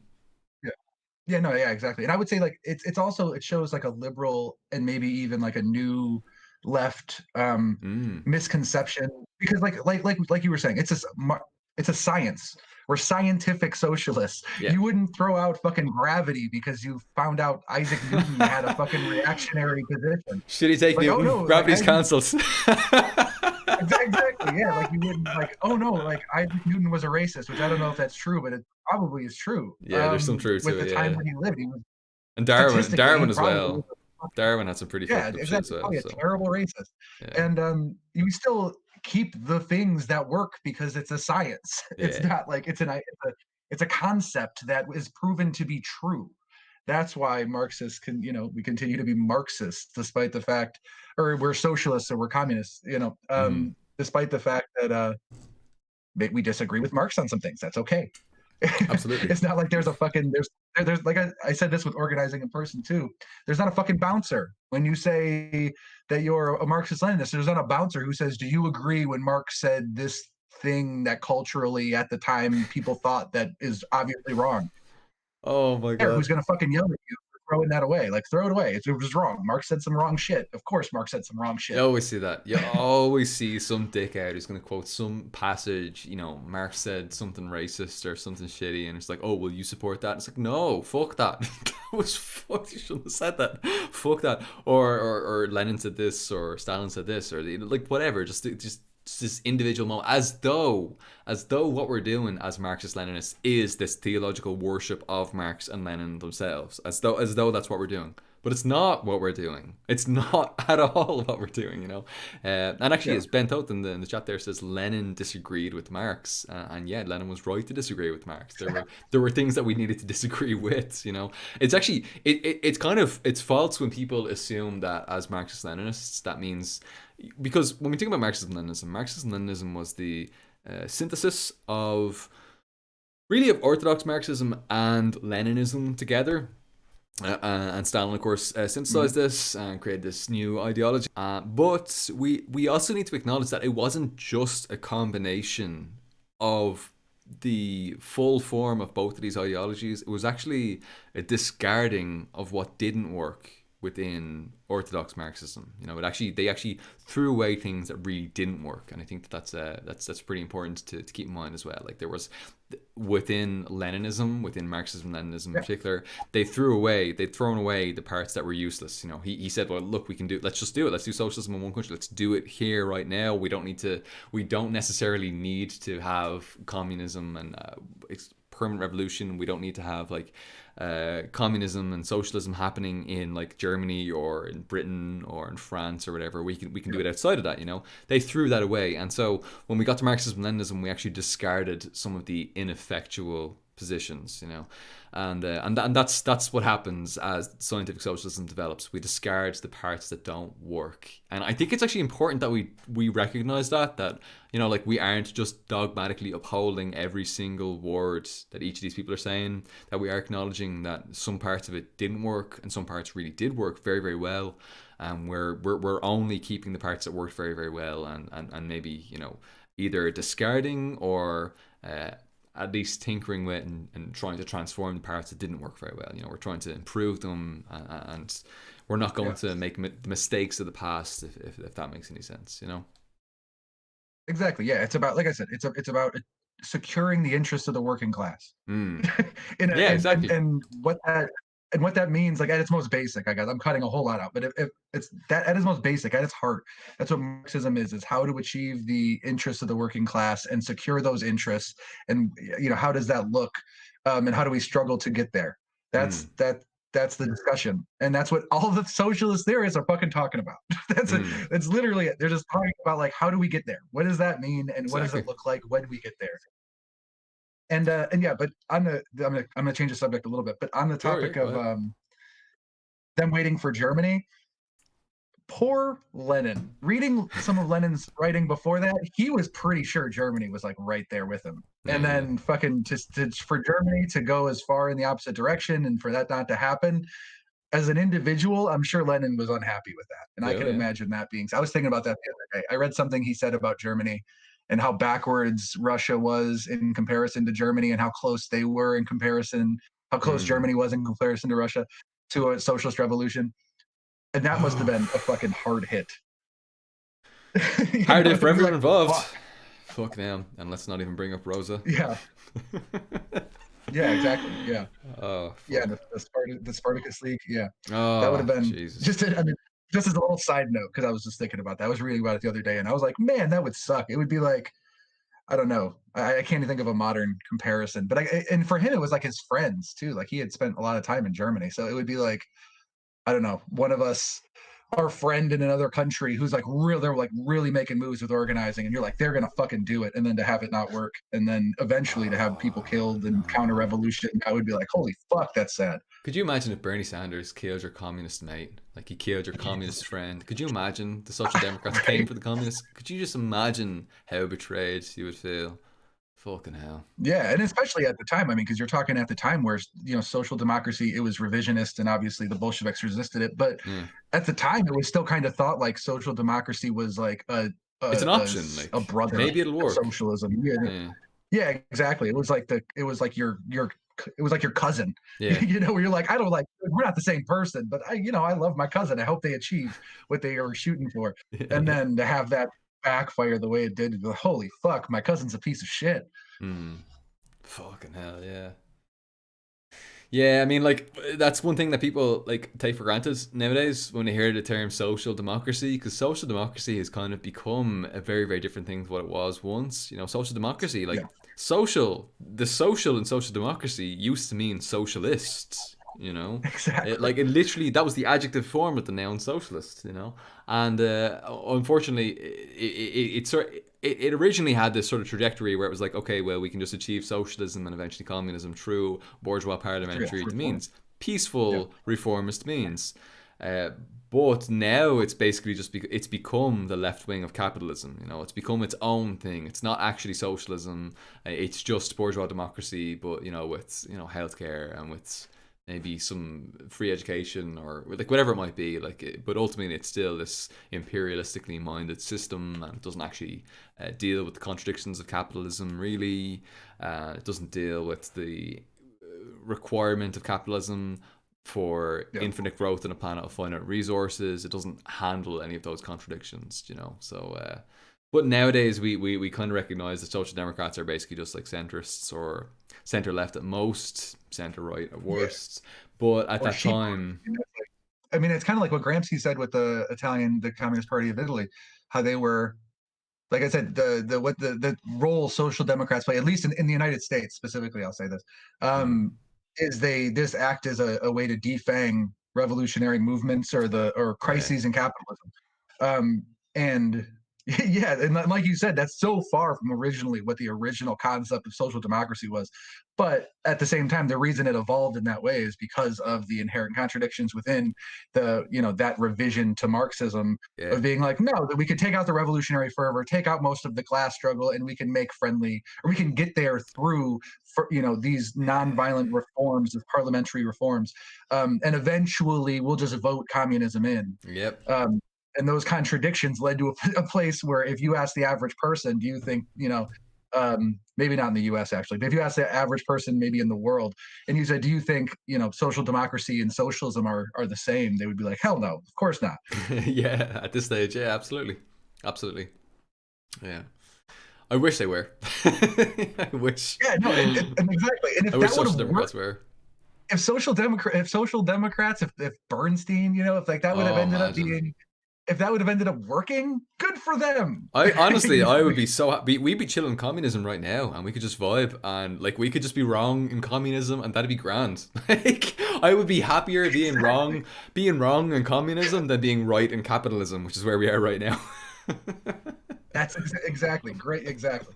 And You yeah, know? and I mean, I'm sure, and obviously, the revolutionary socialists at the time, vehemently struggled against Bernstein and social Yeah. democracy, the spread of social democracy, that revision, and but I'm sure if it would have worked, they would have been happy with it too. They would have been Of like, okay, course, cool. yeah. Yeah, just enjoy it and make the most of it. Absolutely, I wouldn't give a fuck. I probably wouldn't be so politically active. I mean, like as part of like the proletariat, I wouldn't give a fuck. I'd just be like, okay, everything's okay. I don't need to get super political. I mean, I can't Yeah, even imagine the material conditions that would give rise to just like living in a socialist society that's actually blossoming into communism. But unfortunately, social democracy has been tried many, many times, and the yeah, repeatedly. greatest, the greatest successes of social democracy, the two greatest successes are first Allende in Chile, and we know how that ended up. Mhm. We know what happened there. I mean, the CIA took them out and just couldn't get anywhere. And in any case, they weren't able to defend themselves, which I think is really, really important because social democracy can't defend itself. once the bourgeoisie and the bourgeois state apparatus comes for them. It can't defend itself, you know. So it's not as though like, oh well, it could have been better and it could have been, maybe next time things will be okay. No, unless you put a dictatorship of the proletariat in place, unless you put a proletarian state in place to defend against reaction, it's not going to happen. Unless you have like a proletarian military force, people's army, whatever you want to call it. Unless you have that in place, you're not going to be able to defend against that. It's going to happen again. Simple. So Allende is the first big example of a success for social democrats or democratic socialists, whatever the fuck you want to call them. And then of course I suppose you might look at like Venezuela. Venezuela might be the other big success story, and like we can see how that's going. Like, would you rather be Venezuela or would you rather be Cuba? I mean, it's kind of a no-brainer, you know. And actually, I suppose you could look at Bolivia as well. Bolivia might be another success story, especially considering like they had like a fascist coup and then like the socialists got back into power through like a vote and stuff like that. So you could probably tack that on to the other side as well. But really, like these aren't bringing in dictatorships of the proletariat, which are going to lead to communism. They're just bringing in social democracies, which are better, which are definitely way better, and are really really good at putting putting the brakes on imperialist exploitation of their countries and standing up for the rights a little bit. You know, they're good, but they're not what we want. They're definitely not perfect, and they're definitely not what we're shooting for, if that makes sense. Yeah, and it's kind of like what you just said too. I mean, the imperialism kind of changes the discussion as well, as far as like, because especially in like the U.S., social democracy would be so built on top of imperialism that it even Yeah, it changes the discussion even more from merely being a that's right. revisionist To almost form of, fascist. you know, yeah, exactly, to where literally it's like, I want healthcare and I want it even though it's At paid the for in the blood expense of of Iraqis. yeah, Yeah, exactly. I literally, as you said, paid for in the blood of our comrades in the global south. You know, paid for our comrades in Latin America and Africa and the Middle East and all these sorts of places. You know, it's very sinister. It's very different when you have like a social democracy in the developing worlds. That's very very yeah, different to social democracy in the imperialist core, which is very much dependent on imperialist plunder of that global south. So yeah, I think that's an important thing to keep in mind as if we're criticizing social democracy and stuff like that, you know. yeah. Yeah. I think we answered the shit out of that question. Take that, Oh. chat. Yeah, 3 hours later we've answered like 2 questions. Fair play to us. I'll quickly answer the next one here and we'll move on to the following. Connor Bailey asked, how do people here feel about People Before Profit? People Before Profit is the front organisation for the Socialist Workers Network, formerly known as the Socialist Workers Party in Ireland, which is an unorthodox Trotskyist organization. They don't take the usual Trotskyist line of saying that the USSR was a socialist state, but rather they say, a degenerated worker state. They just call it state capitalist and leave it there. They say never got beyond that and so on and so forth. People for Profit are actually the best, in my personal opinion. Again, not speaking on behalf of anyone else. In my personal opinion, I would say that People for Profit are the best of the Trotskyists. I think they're pretty good. The people who get involved with them are generally very, very well intentioned and well meaning. They've got great activists. I actually, on a personal level, I really enjoy a lot of them. I think they're really, really nice people. But our politics are not based on personal relations. They're based on like material politics. So you know, I put a little line there. You know, I love a lot of people in People for Profit, but I do think that their politics are ultimately basically just social democratic, maybe left populist reformists. They have a lot of support. They're very popular. I do believe they've fallen into the centre left, social democratic parliamentary democracy trap of getting a couple of people elected and then using up all of their resources in order to get them re-elected rather than using their resources that they've gained now to advance the proletarian revolutionary struggle. And so I think that that's a trap that they've fallen into and that needs to be rectified.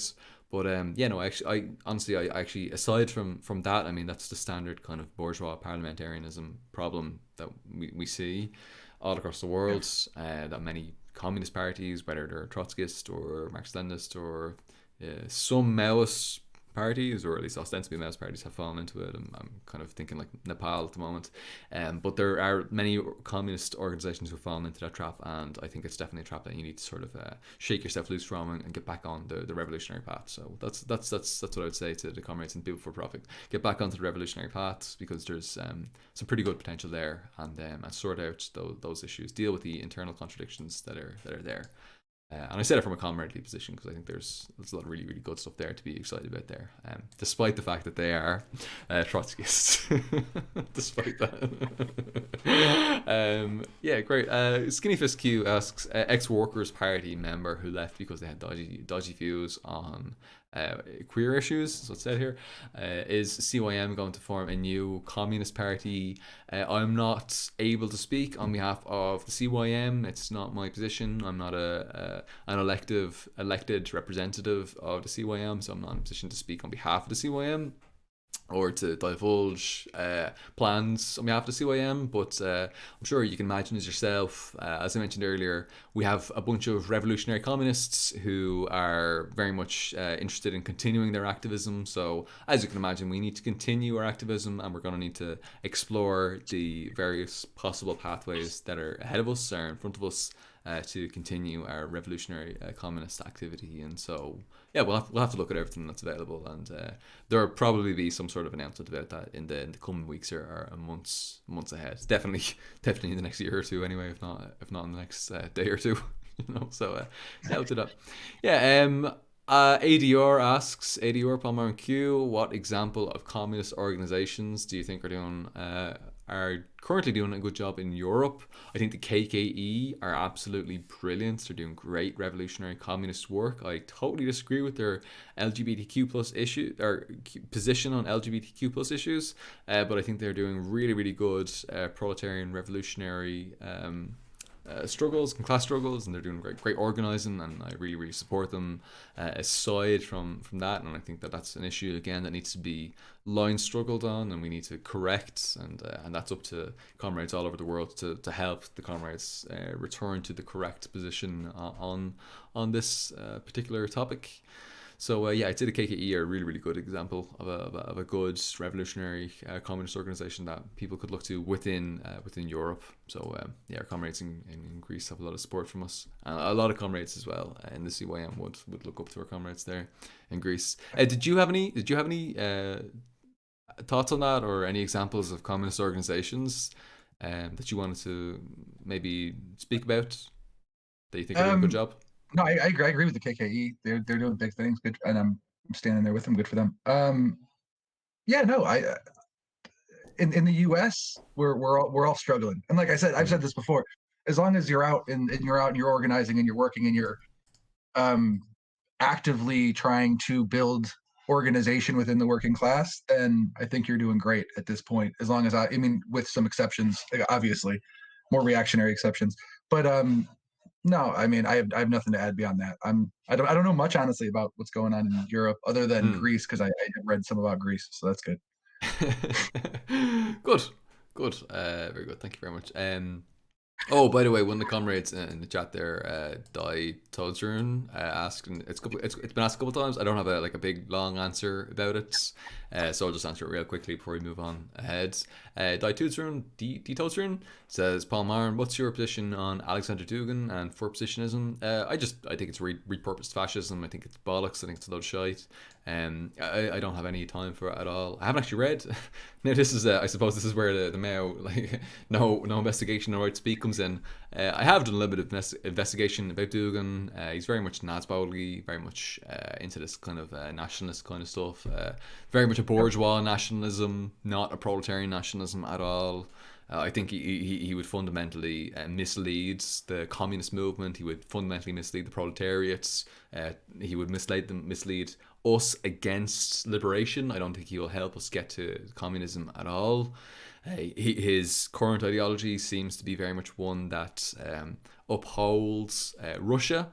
And some people will say, well, Russia must be this anti-imperialist power because in the United States and in the UK and stuff like that, people are constantly told how bad Russia is. So by inversion, as people who are against the UK and the US and stuff like that, that must mean they're actually good.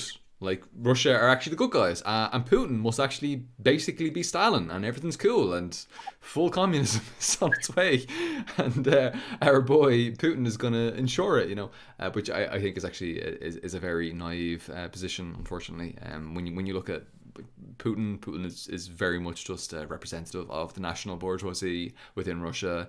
They're very much an imperialist country right now, definitely not as imperialist as the United States, but certainly a capitalist imperialist country, no doubt about it.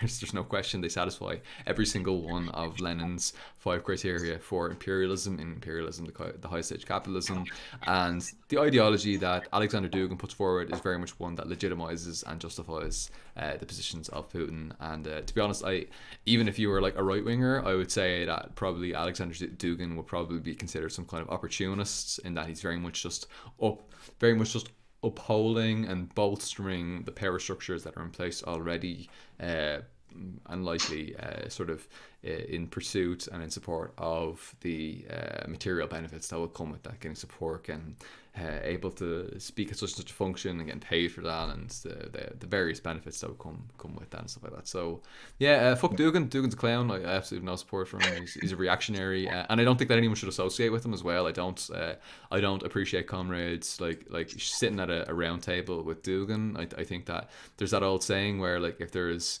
4 fascists sitting at a table, and one person sitting there saying nothing, then there's 5 fascists sitting at a table. So even if you disagree with them, like, you are complicit in this fascistic project, so yeah, I don't take it seriously when people just say that, like, Dugin is this like anti-imperialist. I don't think he actually is an imperialist. I think he's a bourgeois nationalist. I don't think there's anything genuinely anti-imperialist and advancing the proletarian struggle at all about what he's saying. And I'd be very, very skeptical of people who take this kind of not only third positionist but also fourth positionist kind of position. And I think it's an absolute joke. It's just a re-aestheticizing of fascism. And yeah, no, fuck that. Forget about it. Do you have any thoughts on this fourth positionism and stuff like that? Not specifically, but I'll say that it frustrates me because this whole, like, the fact that people can't understand, not that they can't understand, it's certain, and as you said very well, there's an opportunistic attempt to make it, like, to obfuscate a really easy fact that obviously Russia is not a socialist country, and that the reason why Exactly. Putin, like, Yeah. because I get people on both sides of this issue, and it's like, if the reason why Putin's popular in Russia is because he is so firmly anti-U.S. interest taking shape in Russia, and if we work on that in the U.S., then if you're anti-Putin, then we can help with that. But then on top of that, just because Putin is resisting the urge, or resisting the imperialistic of Russia, doesn't mean that you have to necessarily, like, it doesn't mean you should fucking deify him. Yeah, you shouldn't Exactly. pretend he's fucking Joseph Stalin. Like, Exactly. understand what he's doing. Understand why the people in Russia at this moment support what he's doing in the way they do. I mean, and then you can leave it there. I think that people always want, like, there's always and it's a very opportunistic, an opportunist will push this. They want to take, like, a really extreme position on everything. It's like, you could just say, like, Putin's reactionary and has reactionary tendencies, but at the same time, he is, um, he's an opposite, he's a strong opposite, and that's okay. Like, that's okay enough for someone in the U.S. If you were in Russia and have stronger opinions from that are non-reactionary opinions, then good, and and then good, and I hope that you struggle and continue that struggle. But from someone in the U.S., when I hear people get on both sides of this issue, it's like, you don't have to make Putin Jesus, and at the same time, you don't have to make Putin the fucking devil. Like, it's okay to have Putin be Putin. Like, you could do that. Mm. And I feel like a lot of the time, people in the Yeah. U.S., with Russiagate, will get, like, so far into the devil thing, where it's like clearly imperialistic, an imperialistic tendency of the states to push against Russia for imperialist reasons. And it's Mm. like, Mm. and then sometimes I'll see, like I said, a pushback to that, Mm. which is so It's over the the top opposite the other way. direction. Yeah. Yeah. Exactly. And it's like, it's all right to say that you like we shouldn't invade Russia. Like, we shouldn't Yes, of fucking go to course. war. Yes, absolutely. Absolutely. I And so, totally like, agree. you could say that, and you could understand Putin's role currently, Yeah. um, Yeah. without being hyperbolic in either direction. And that's what I see. Exactly. I see people in the U.S. do that a lot, and it's just like, oh my Oh, god, like just stop. holy shit. I really, I 100% agree. Like, you'll have people saying, like, oh, well, Syria must be perfect because they're anti-US imperialist. And it's like, well, they're basically a neoliberal bourgeois dictatorship. Let's be fucking real about what Syria is right now. Why are we supporting them so wholeheartedly, other than beyond the basic ML support to the right to self determination? What we can support them in that degree without upholding them and like sort of valorizing them and saying that they are this pure socialist state that actually wants communism for the people and supports the global proletariat and is like it's this international force that is beneficial to our class, when they're clearly not. But unfortunately, Yeah, it's they're as you not said. saying Exactly. that's what I think is so funny, is because you'll get people who go on both sides and they get to these hyperbolic positions, and it's like you're still talking over them. Like, that's what's Exactly. still happening, is they are saying that they're not socialist. The communist parties in Syria are saying we know that Assad is not Exactly. socialist, Oh that my we're going to god! Thank you so much for saying that. Belarus. Yeah, actually, you and I talked about Belarus a little bit before as well. There's some fucking dickheads on YouTube who go around saying that Belarus is a socialist country, that it's a dictatorship of the proletariat, when even fucking Lukashenko himself will tell you that it's not socialist. Like, he literally says that it's a social democracy, and it's actually not even necessarily a democracy. It is a bourgeois dictatorship, no doubt about it. But it's a pretty good one. Like, I don't want to say like a pretty good bourgeois dictatorship, as though that's like the worst thing for a communist to say. But it's a pretty good like left social democracy. especially as like a formerly Eastern Bloc country. Yeah, yeah. It's progressive in its position in Exactly, relation yeah. to imperialists, and ultimately what it comes down to, and this is why I get the hyperbolic positions on both sides annoy me. It's like, with imperialism where it is, and in the age of imperialism at the level it is enough to against U.S. imperialism, and I support the path forward that them as a country Oh yeah, decide yeah. to take in struggling against U.S. imperialism, without going to the extremes that I see some people going on either side. Mm. Yeah, I absolutely agree. I really, really agree. It's okay to have nuance. Jesus fucking Christ. I swear to God, it's okay to have nuance. Oh, I swear to I think it's God. just chauvinism. I think that's what it is, and I think that's why it frustrates me so much. Is that Yeah. it's so chauvinistic to be like, to say either of the things. Like, just listen to the communists in the country. The communists Mm. in the country are actively doing the same process we're doing, Yeah. and they're coming to conclusions. And as especially is like myself as a Marxist-Leninist in the United States, like the fucking heart of the imperial core, it's like I'm going to listen to them and I'm going to trust them and I'm going to support what they say they think is best. And beyond Mm. that, I don't know what else. Like, beyond that, it's not my place. I got enough Yeah. shit to worry about without trying to fucking solve serious problems when the communists there are Yeah. working real hard to solve serious problems. Like, Absolutely, yeah. That's a really, really good point. Yeah, it's kind of tricky in with the Belarus question, because there's two communist parties. There's one communist party who has cozied up with the Lukashenko regime and has the most positions in the parliament. They've got like 10 or 11, maybe 12 seats in the parliament, more than any other party. And they're very, very cozy with this situation. And some like will say that they're kind of like reformists, they're not actually working towards communism and so on and so forth. And other people will talk about, like, for example, I think they're called Left Alternative. I don't actually know exactly what the name is of the other organization, but the other organization is very against Lukashenko's regime. And I would say regime, I don't necessarily mean it like in a negative way, by the way. That's not like yeah, some I like, understand what you mean. I'm not saying like it's just like a horrific terrible thing or whatever, but the Lukashenko government, The or government. whatever you want to call it, and so like there are communist parties on both sides of it, and so I think it is worth listening to both sides of that. And I don't know. I suppose the party that's against it does seem to be a little bit maybe Trotskyist or left communist or even maybe a little bit ultra leftist. But at the same time, the Communist Party who's kind of cozied up to Lukashenko's government does seem to be a little bit like right opportunist as well. So yeah, there's maybe an uneasy tension between them, and I think it's probably worth listening to both of the positions. So yeah, that's what I would say there. Just check it out. Like, listen to what the communists are saying on both sides of the spectrum, and even if you don't like communists, even if you don't like the Trotskyists or left comms, or if you don't like the Maoists or you don't like the MLs or whatever it might be, like just listen to what they have to say, and then call them dickheads for saying that. Don't call them dickheads because you haven't heard what they're saying. Call them dickheads for what they've said. Yes. Or like even better, especially if you're in the West, like it's okay not to have a position. Like it's okay. Yeah, of course, in some things we should obviously have positions on, and we should take firm positions on them. But for some things, if you don't know, I mean, like you said, no. If you don't know, then don't say anything.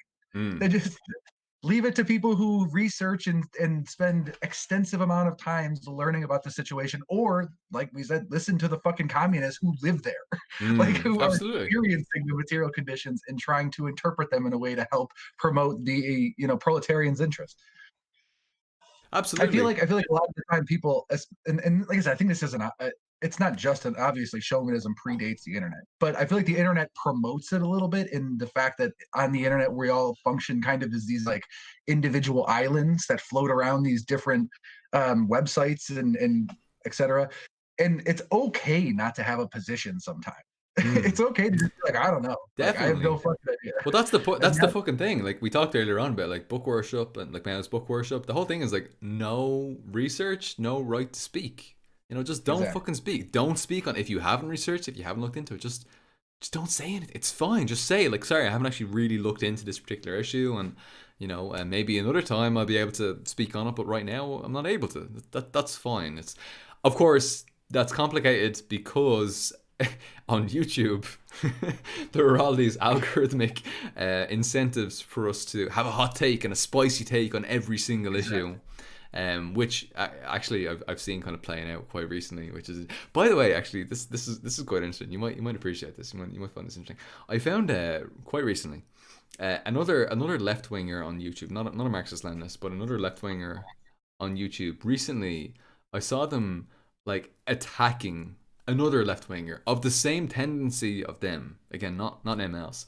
They were attacking someone else with the same tendency of them, and I was like, "What the fuck are they doing? Why are they attacking? Like, what's going on here?" Like, and they were using like personal pictures of them, like in the video, and it was a really like bad faith argument, and it was something that could have been really easily resolved by like a quick conversation, a quick little chat, little DM where you say like, "Hey, I'm not really sure what you think about this. Would you mind like talking me through it, and we can talk about it and work it out and do a little bit of line struggle and sort it out." Like, and so I asked one of my comrades about this. I was like, "How do you feel about this video that's gone up, this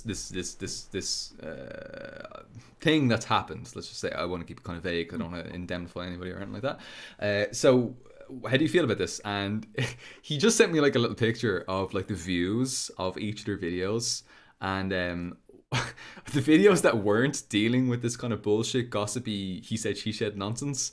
It was like this person got like 1 view per video for like 3 weeks, and then they put out this video where it was like a bad faith misinterpretation of what this other person said. Again, a comrade of this person, or at least should be a comrade of this person, same tendency, same ideology, fighting for the same thing. Yeah. And it had like fucking like 50,000 views or something like that. Maybe it wasn't 50, maybe it was like 30,000 or something like that. But it was like massive view. So and he showed me that little screenshot, and I was just like, oh shit! Like, and he knew straight away like that this is why these YouTubers are doing it. It's a fucking show. Like, it's an absolute fucking show. I know, that's one of the reasons I said this the other day on Twitter. I ended up deleting it because it was a little pessimistic. But that's one of the things like with YouTube that I'm noticing, and I'm trying to figure out a way around it. And I've been struggling with how to use the platform in a way that I feel like is productive. And that's one of the things that I see a lot is like a lot of YouTube stuff is like wrestling. Yeah. And I just have no interest in it. Like, I have no interest in fighting with people at all on YouTube, not even a little bit. No, fuck that. Why would you waste your time doing that? I have so much shit going on. I don't have enough time to get on here and talk about whatever this other YouTuber who I don't know and who exactly I could and who, if I really wanted to change their mind, it would be more productive to have a discussion with them. And if I don't want to change their mind because their position is that far away from mine, Mm. then they're an individual on YouTube. Who Like I'm just not cares? They're not influencing dealing. your organization. They're not influencing like they're not in the same country as you. I mean, Yeah, exactly. it's not like the priority numero uno right now. It's not the big thing that we need to challenge right away. So Yeah, it's kind and of strange. I've been seeing that. I see what you're talking about. And yeah, and it's totally that. It's totally fucking wrestling. And I don't have that kind of personality. Like, I mean, I'm Yeah, me big and neither. boisterous, but I'm not gonna fucking like. I'm gonna start dropping people's names, random YouTubers, random other poor people. Why? Why would I do that? What Exactly. do I have to gain from it other than views? Well, And the then why thing do I want is, those views? Like, I don't know. well, that's the fucking thing. I've thought there about is a this a profit lot. So incentive. Well, I'm glad you have thought about it a lot because I mean that actually yeah, is the fucking exactly. thing. There is a profit incentive. Like you'll get more views, you'll get more people to support your fucking Patreon, you'll get more people viewing your video with the advertisements before it, and with those advertisements before it, if a viewer Yeah, watches like I can't remember how many seconds they need to watch, but I think it's either between 15 or 20 or 30 seconds that they need to watch, and if you get like 30 seconds of view or something like that, they pay you for that, and so the more people you have viewing your yeah, stuff, even if they skip the ad or whatever like that, you're still gonna get a little bit of money for that. So it doesn't matter if it's like what you're saying is really fucking ridiculous or really stupid or it's not a principled position at all. You're rewarded for challenging these exactly. people. You're rewarded for this fucking shite. It's just a load of Yeah. nonsense, and there's an incentive in there. There's an incentive within on YouTube to engage in this petty nonsense, and it's shit to see, Exactly. even on the And I left, feel like, yes, and there's definitely like there was an organization, and it's not. I'm not going to say what they are, but Yeah, sure, yeah, no problem. there was a release of some documents, internal documents from the organization, and they were trying to do pretty much what we're talking about on purpose to try to boost membership. Oh Jesus. They were taking like really reactionary, really extreme positions on purpose publicly in order to draw attention and doing reactionary shit and out there shocking stuff to try to boost their organization. And the way they did it was terrible. It was reactionary, and the Yeah, way specifically the positions they took were reactionary, and that's why they took them, was to be shockingly reactionary. that's crazy, isn't But it? there's something to be said with how to use that usefully. I don't know. I don't know how to do it, and I wouldn't be the one. I wouldn't want to be the one to do it. And so that's one of the things I've been thinking about with YouTube. Like I said, I've been thinking about this hard of like, what is the productive way to do it? And right now I'm back to audiobooks. I've been kind of in a big circle Oh, they're with it. great though. And I've seen the recent ones as well. They're great. You're doing great work there. I have to say. Like, I mean, I remember like back in the day, like you've been doing this for like a good few years now, and I've actually like I've learned through your audiobooks. Like, I couldn't find them elsewhere. I couldn't find thank them in other locations. I'm not gonna say it for legal reasons, but I couldn't find them, and I did find them on your YouTube channel. So you have helped my political development over the years, and I really fucking appreciate it. So keep on doing it, comrade. It's fantastic. Thank you. I appreciate that. And yeah, and that's what at this point I feel like that might be a productive thing to focus on for a little bit. And then I want to, and I think, and we talked about this during the first stream where you were like, it's kind of like handing out pamphlets. And Yeah. I think that can be true. And I think that's a good goal as well, to help like promote parties and promote organizations. But then it just starts getting hard when, like I said, when it turns into wrestling, and it's like, Mm. how do you promote them in a way that's principled, and how do you promote principled I don't know, principled interaction and principled growing and radicalization and education? How do you promote that while at the same time being interesting and flashy and like personality driven enough? And Yeah, I don't and know. you need to be. That's the It's a fucking thing. question for Like, people smarter than me.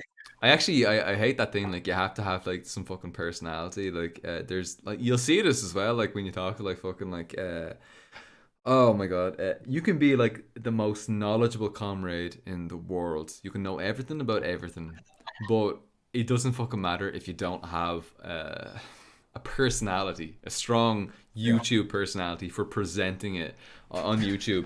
It doesn't make a fucking YouTube difference. personality is a good way to say it. YouTube personality, and that usually means something negative right It's now. It means so that you're negative. kind of a fucking asshole. You're a douche. You're a fucking Yeah. douche. Hey bros, hit the like and subscribe. Smash that subscribe button. Exactly. And it's Oh, like, I don't know. fuck. I don't want to be that. Do people like that? I don't get why people Everybody like that. hates it. Everybody fucking hates it. And it's like this collective. It's like, do you ever watch The Office? You ever watch that? Have you ever seen that? Yeah. Yeah, you know, like Michael Scott in The Office. Oh, yeah. Where you're like, everybody's collectively cringing at how embarrassing this is.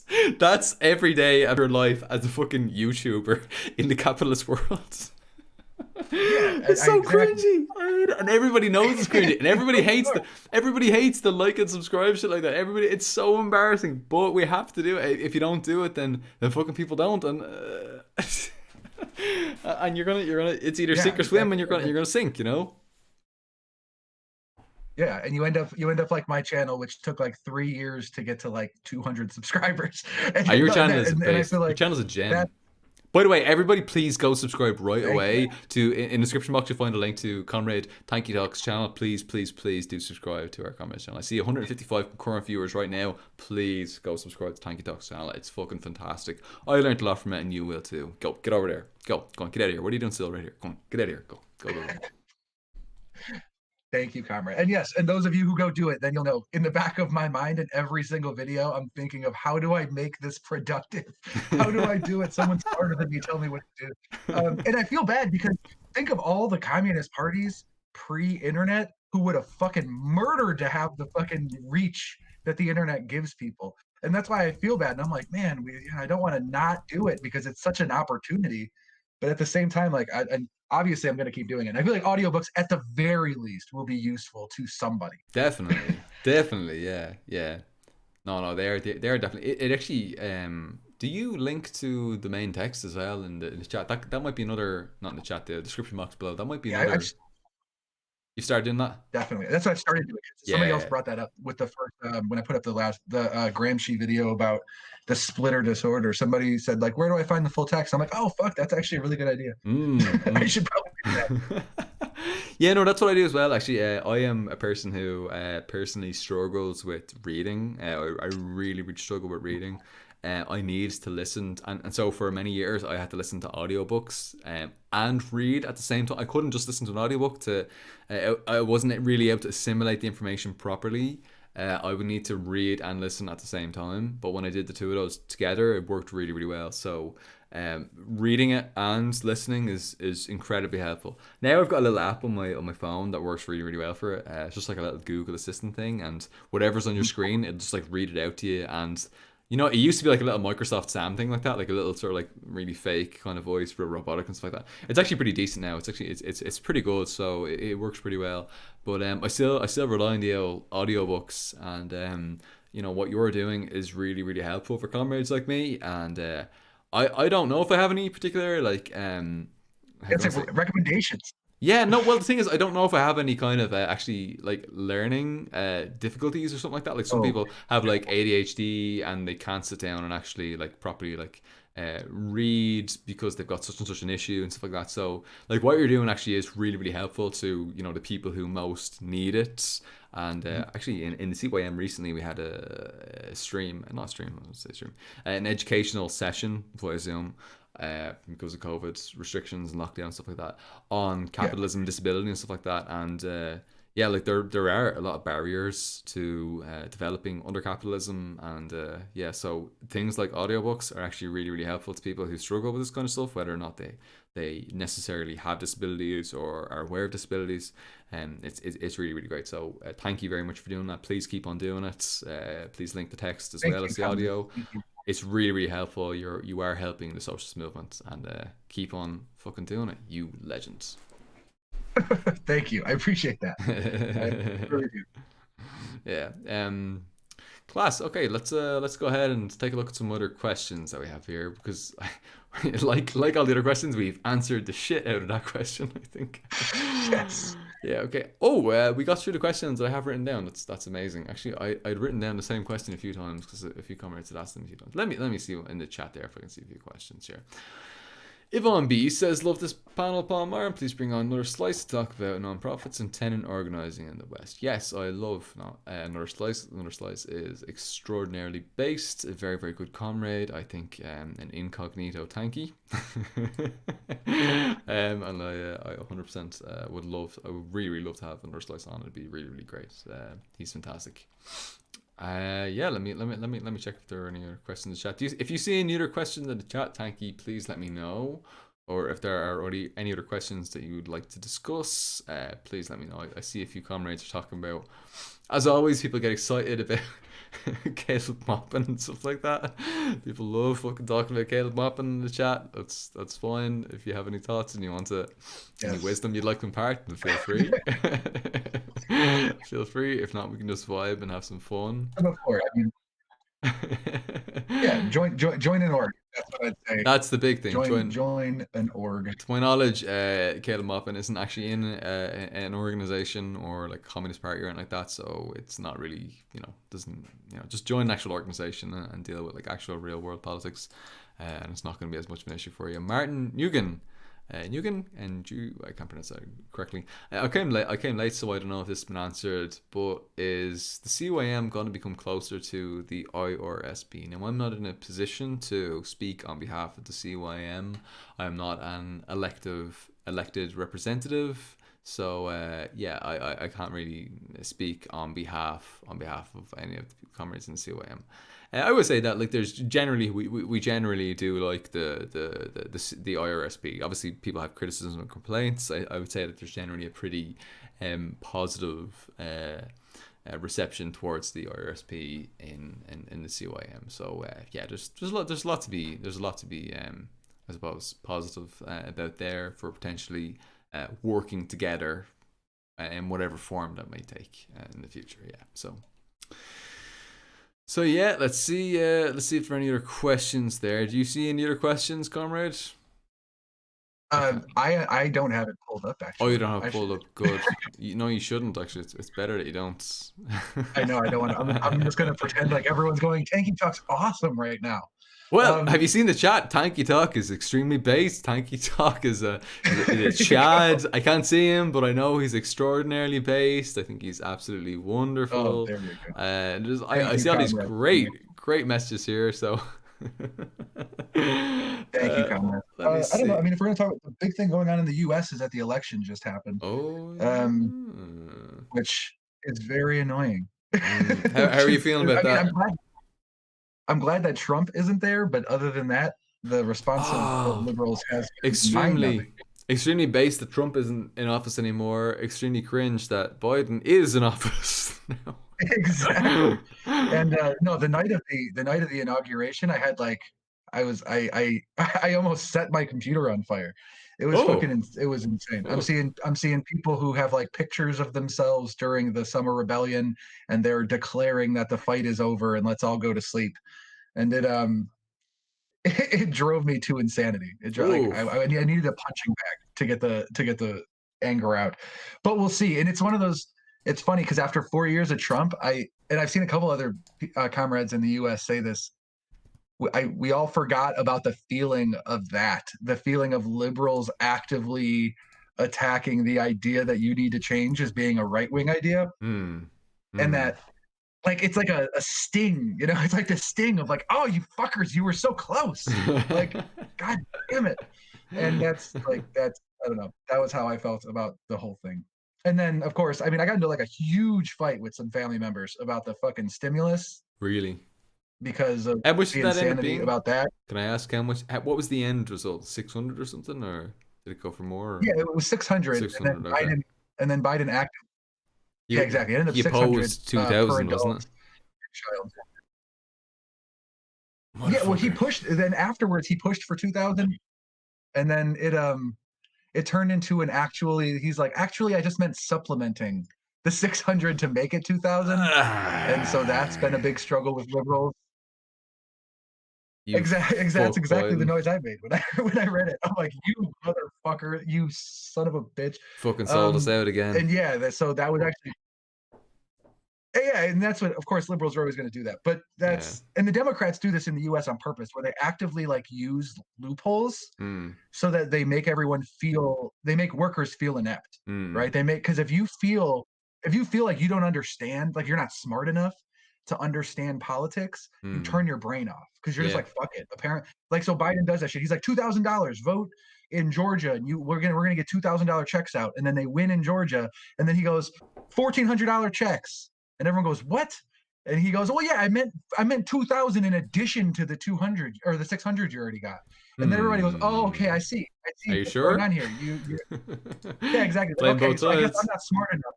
I'm not smart enough to know that 2,000 means 2,000. Like, I guess fuck it. Like, I guess you're smarter than me. You do it. Yeah. And it really it promotes apathy. And that's the biggest thing that I'm seeing, even amongst liberals. Because then if I talk to liberals about it and they defend what he did, what it comes down to is they go, well, no, of course, that's what he meant the whole time. I would love 2,000, but I mean, that's what he meant. And Hmm. it promotes this apathetic position of like, let's not just do anything. Hmm. Let's let the meritocracy play itself out, because that's kind of the illusion that the Democrats try to promote, is like, we're really smart and we know all the legal loopholes that you lowly workers don't understand, and it hurts the movement endlessly. And then you end up with shit like I saw on the night of the inauguration, where you get a whole bunch of people and they're like, let's go back to brunch. And it's like, oh no, my God. Oh shit, ContraPoints. Getting Like, called how out the right fuck here. 8 years of Obama doing the same shit that Bush did, 4 years of Trump, who did to a worse degree and to a much more open degree, largely the same shit Obama did. Like I said, to a worse degree, but Hmm. it wasn't it wasn't qualitatively different. Hmm. And then fucking now we have Biden, and everyone's like, everything's good. Just go back to sleep. And it's Thank like, goodness go wake the fuck up. imperialism is over. We're done with. I'm smacking mimosas out of liberals' hands. I'm like a ninja. I'm just like Fuck I'm them and running their mimosas. running through Drink lunch straight vodka, restaurants. Just you motherfuckers. exactly. I'm kicking crepes off of tables. It's And I didn't think that was something Fucking I would have to bagels. spend the last 8 years doing. Exactly. That's hilarious. These fucking croissant motherfuckers. Alright. Oh my god, that's hilarious. Oh, brilliant. Thank you, Conrad. I appreciate that. One of the comrades in the chat just asked me to do a quick shout out to the delivery worker. Donald asked if we could do a quick shout out to the delivery workers who are on strike tonight. The delivery drivers, cyclists, and so on in Dublin are striking tonight in Ireland. In Aw. Dublin, they're going on strike to fight for better wages, for better working conditions for themselves. As people know, uh, delivery workers are very much part of this gig economy where they're promised flexibility for Mhm. them. Of course, when you hear capitalists saying flexibility, that doesn't mean flexibility for the worker, that means flexibility for the employer. So unfortunately, our comrades, our class comrades in what we would call the precariat, really we could argue that that's just a rolling back of the conditions of the proletariat. Yeah. But they're unfortunately they're having a very very tough time at the moment, and they're striking at the moment this evening in Ireland, in Dublin, Amazing. right now for better conditions. So yeah, absolutely, solidarity to our comrades. I wish you all the best in your struggle, and I'm delighted to see that you're fighting for better conditions. Fair folks to you, and I wish you all the success in the world, and I hope all the best for you in your struggle. The next question is from Red Aurora 97. Now, this is probably more directed towards you, Comrade Tankie. Red Aurora 97 asks, do you guys have strong opinions on American communist parties? And gives the example of CP USA, PSL, PC USA. Now, my own personal perspective is that there are a few comrades who went from the CYM, the Colonies Movement, to the PSL, and so that would suggest some sort of how can I Really? say? Yeah, there are a number of comrades who went from CYM to PSL, and that would suggest that there is at least some level of ideological compatibility between the organizations. Now, maybe that compatibility is just that they're how can I say, revolutionary communist or Marxist Leninist organizations, whatever. So I am aware that PSL don't necessarily call themselves Marxist Leninist. They call themselves Marxist and Leninist, which is, I think, is probably a reference to their kind of like roots in Trotskyist organizations, where, you know, Trotskyists are technically both Marxists and Leninists, but they kind of take a different paths, you know. So I think it might be kind of a throwback to that, but anyway, yeah, there might be some ideological similarities there, and yeah, so. That being said, I know there are some questions recently within the PSL. I know some comrades have had some issues similar to our own comrades in the CYM who have had issues with democratic centralism in the CPI. I know some comrades have had issues with the PSL. That's what I was going to say. As far as PSL, I know several, like a handful of comrades who are in PSL who struggle and principled struggle and working hard within the PSL. But then I've had. Yeah, exactly. And I have had some comrades reach out to me and voice criticisms not unlike what you were just talking about. The same criticisms, yeah, of the leadership who are kind of taking it in maybe the direction that they wouldn't be comfortable with, and yeah, and it's not necessarily as democratic as they would like, and a little bit more centralist than they would like, rather than exactly. And from what I hear, actually, that might be a little bit maybe a regional thing, and I honestly don't know, and I don't want to criticize PSL outwardly because I don't know. This is one of those things where I'm going to say upfront, openly, 100%. I support comrades in PSL. PSL, I see them out doing work, so I mean, I have no problems with PSL, but just to give voice to things that comrades who were formerly in PSL that talk to me, I've heard that criticism before. Yeah, absolutely.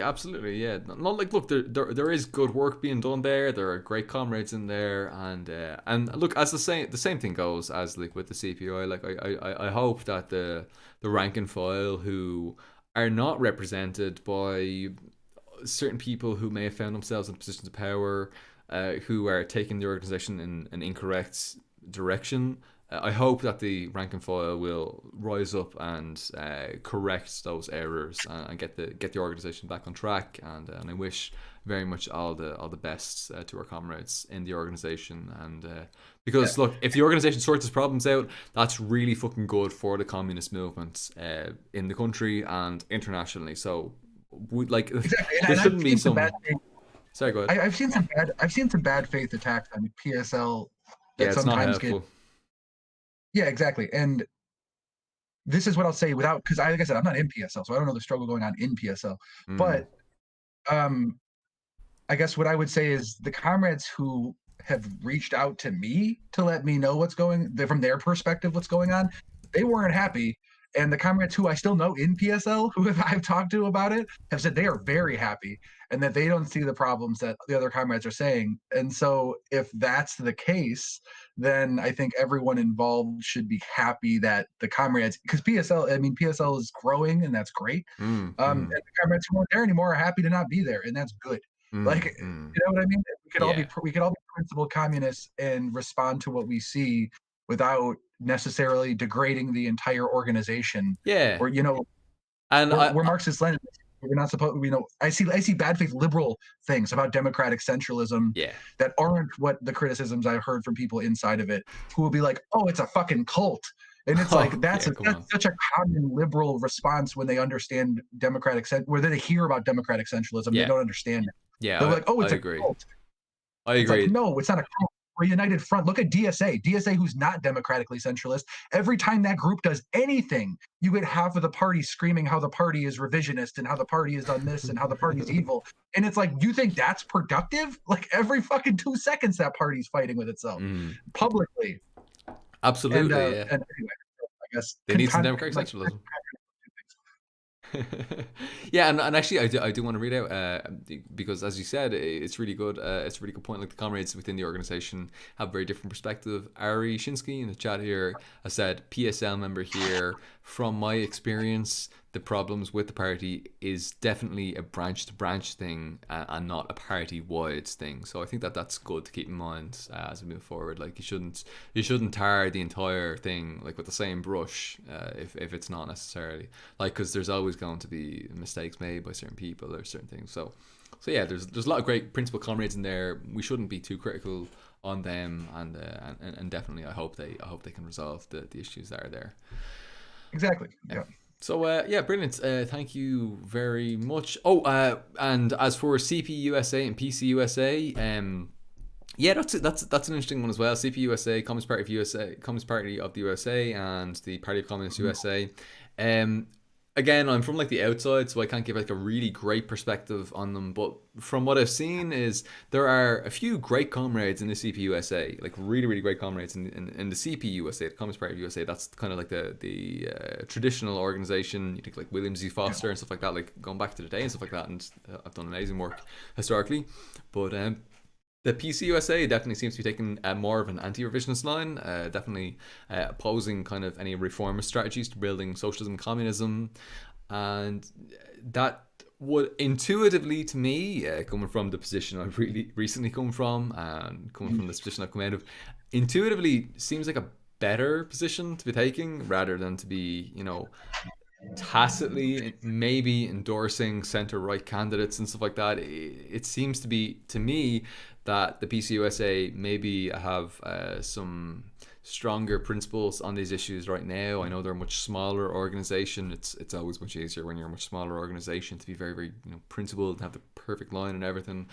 But when you're a mass organization, a huge organization, it can be more difficult when you're trying to represent a plethora of different views and trying to sort of gather them under one tent. I know it's more difficult. So I don't want to be like super critical on anybody, but if I was in the USA, I would probably consider PC USA, or PSOL. We haven't talked about FRSO either, by the way. Like, by the way, fucking hell, that is a fucking communist party that exists and has a fucking based line on the national question and is really dealing with the serious issues of colonialism that need to be dealt with within that territory. And so there are other options as well that are there, but I mean, like there are definitely positives with all of these organizations that I see, and there are also negatives as well, and things that need to fairly be criticized and should be criticized, and those criticisms should be taken on board and struggled against within the organizations. Now, comrade, as someone who's living in the United States, I think you'd have a much better, a more principled take on these issues than I would. Would you like? I'm also conscious of the fact that because you're in a communist organization in the USA, that probably makes you slightly more limited than what I have to say. So your position might be a little bit more stifled than my position. I can speak freely, even though it's nonsense and not nearly as informed as your position, but I can speak freely. So I suppose that's the benefit. So comrades who are listening to this, maybe it's the truth's probably somewhere between what the two of us are saying right now. I mean, what I'm going to say is largely what I've said before, where I just like, if you're joining, just struggle, like actually Struggle. Yeah, definitely. At this point, like the movement is so, and it's not even young necessarily, as much as underdeveloped in the working class, that just struggling is important. Now, I recommend Freedom Road Socialist Organization is, in my opinion, having the best line, but as long as comrades are struggling, then good. And like I've said before, as far as CPUSA, I disagree with some of their line pretty fervently. Yeah, me if you too. if you hear background noise, there was a little bit of a clash sounding thing, but I mean, it's okay. Exactly. There's stuff going on around me. It's okay. You still sound good. Yeah, I'm working right now. Actually, no, I'm just kidding. But at the factory. Exactly. That's the factory noises where we're producing things. We're selling our labor actively. Producing for exchange.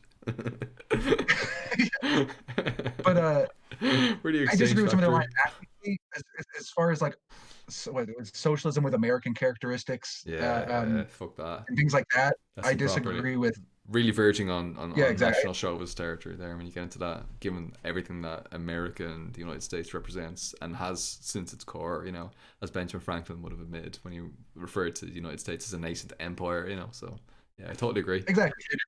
And Yeah, and like some of the parties' lines on the national question, I obviously don't think are anywhere near as good as FRSO's. I would say like Yeah, that's one of the I would biggest. agree. Like, Yeah. I agree with FRSO's line in general, but the national question is one thing that FRSO is not only really right about, but incredibly loud about being right about, Which is and great. that is 100%. Yeah. Like you go to FRSO's website, a lot.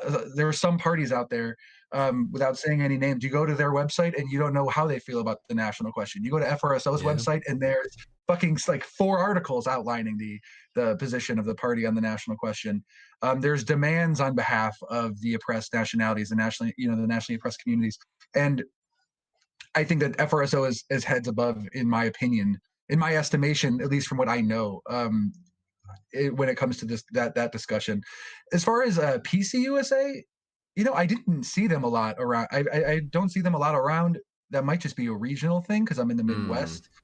But I'm They're seeing them a quite lot new. more. Yeah.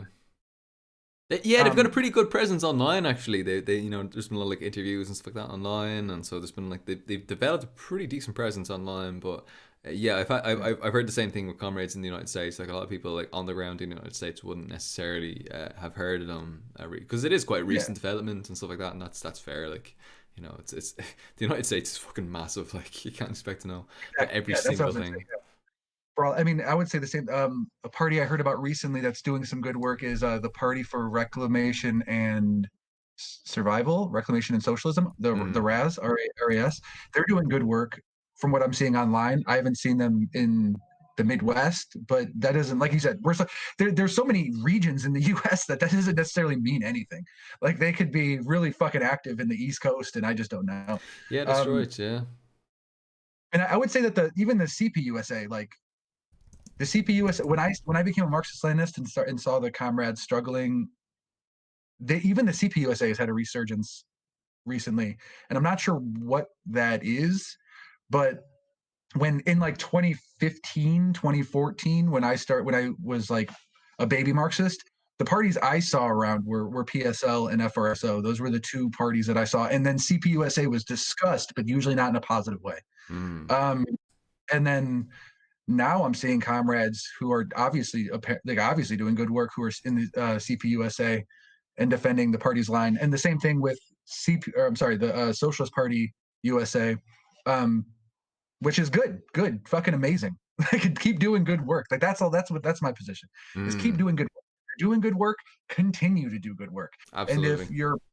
if you agree with a party line that I would define, then struggle within the party that you're in to make that the line, or eventually join the party that has that line, which would be FRSO. Mm. Um, but I don't want to actively undermine any socialist party because ultimately what we need is struggle, not somebody actively trying to undermine people or trying to wreck parties doing. I'm sorry, I'm going to close my Based. garage, so I'm going to mute myself for 1 second. That's such an incredibly principled position. Thank you very much for sharing that. I really, really appreciate that. Absolutely brilliant. Thank you so much, comrade. Comrade, Jesus Christ, it's like nearly 3.5 hours in. I think we're gonna need to wrap this up soon. Time flies. Like whenever we start vibing and having a few drinks and having fun, like it feels like it's been about like 45 minutes or something like that since we've been hanging out. But I think we might need to wrap it up pretty soon. Maybe we'll take one more question and then we'll do a few shout outs and all that good stuff. And Cool. we'll So should only wrap. like 2 more hours. As we go. 3 hours later.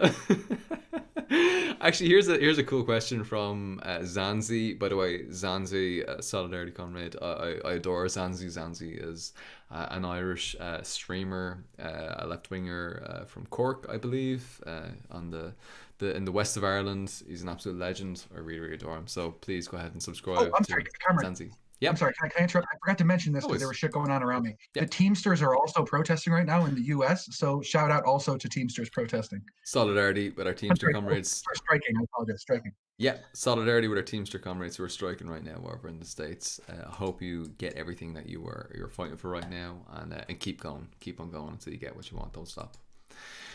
Thank you very much, comrade. Okay, so here's a great question from Zanzi. Paul, question for you and Tankie Talk. Do you think that, quote, electoralism, end quote, is largely a misunderstood and becoming, excuse me, is largely misunderstood and becoming a meme online? Now this is a good question because as communist organizations, we straddle a little bit of a line. We have a little bit of difficulty between figuring out when we should run in bourgeois parliamentary electoralism, when we should participate in bourgeois parliamentary electoralism, these elections, and when we should just forget about them and just get on with our normal mass activity and mass work and not worry about that. You know, this is kind of an issue. We kind of sometimes mistake having any kind of electoral strategy, for example, Mhm. participating in a bourgeois election for the purpose of exposing the bourgeois parliamentary system for its inadequacies and for recruiting for your organization and for building up that particular mass movement. We confuse that for let's participate in electoralism and try to bring about socialism through electoralism, you know.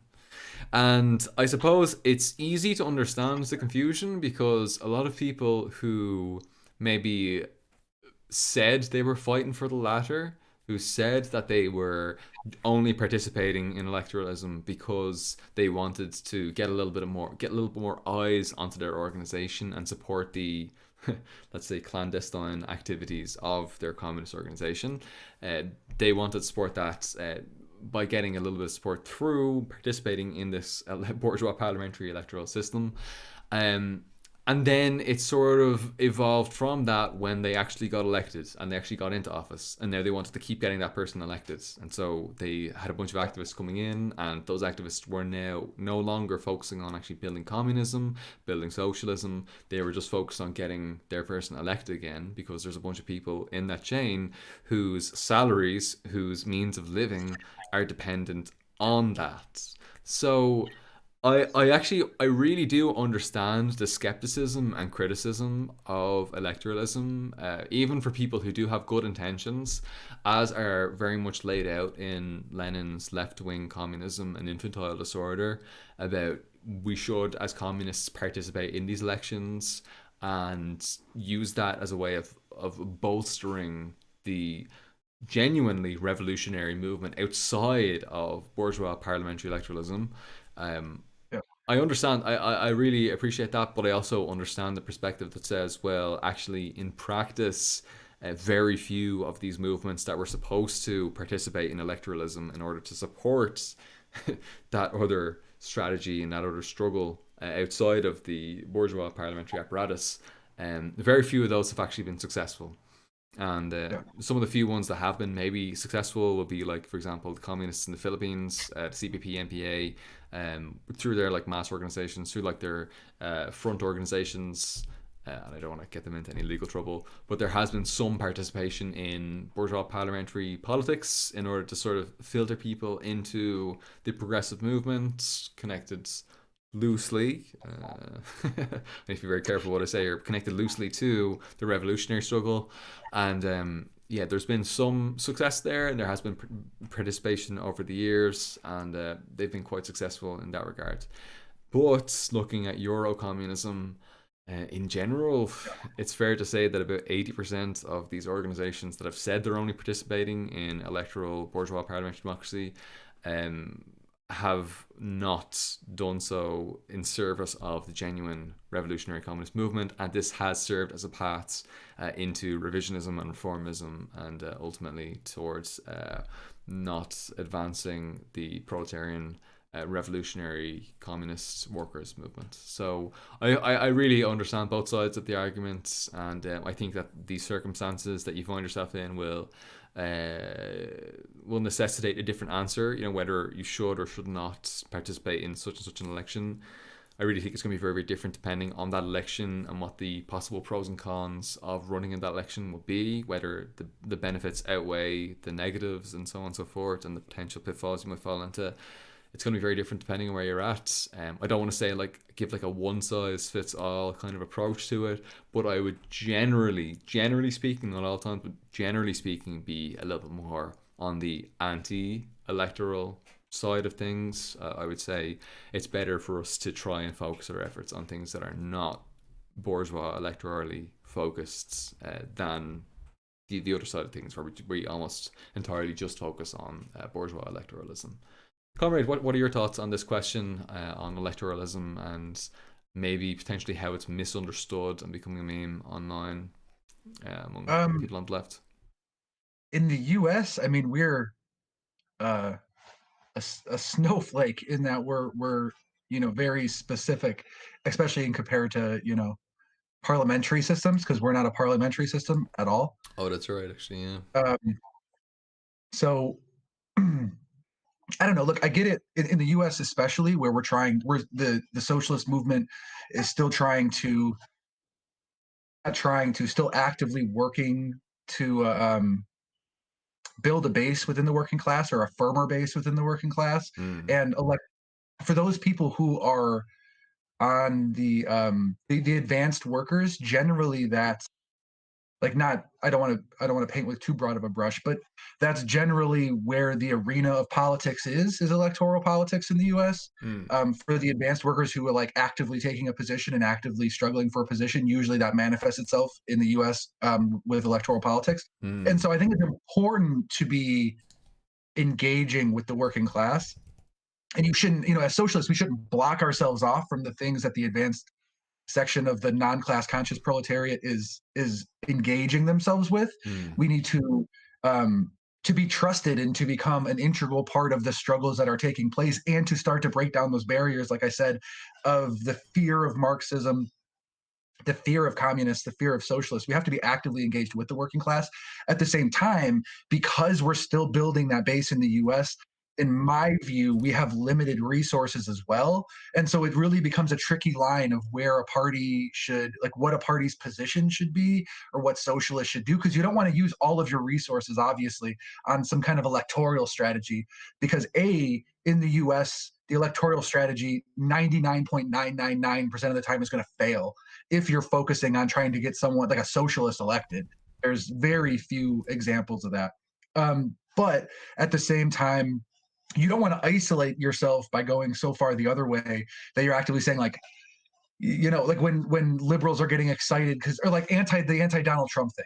I think that's a good example where Donald Mm. Trump is literally sicking federal agents on protesters in the streets, and you don't want to go so far to the other direction to where people are like, "Fuck Trump," and you're like, "Well, I mean, electoral politics is a waste of time," because I mean, Yeah. Trump actively became a direct physical threat to people in the streets struggling.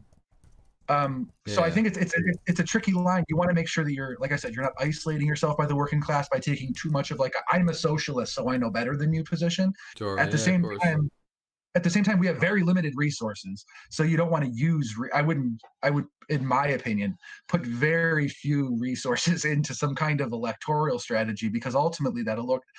Running as a third-party candidate, you might as well just run around screaming you're a Marxist, even if you're not a Marxist. Fuck, look Yeah. at the Green Party. You might Absolutely. as well. The Green Party might as well be Marxist. That's how they're looked at. They're That's right. treated like Yeah. they're a revolutionary organization. Yeah, Um, they've got like a vague anti-capitalism, and all of a sudden they're communists like straight away, just as a result Yeah, of I know, that. exactly. And it's because third party politics, like we have a firmly two party system in the US, even though people hate it universally. Looking at how, I mean, unless there's some major, like, secret conspiratorial things going on with how votes are counted, Hmm. pretty fucking consistently, people who vote for one of those two parties. So, like I said, it's a tricky line.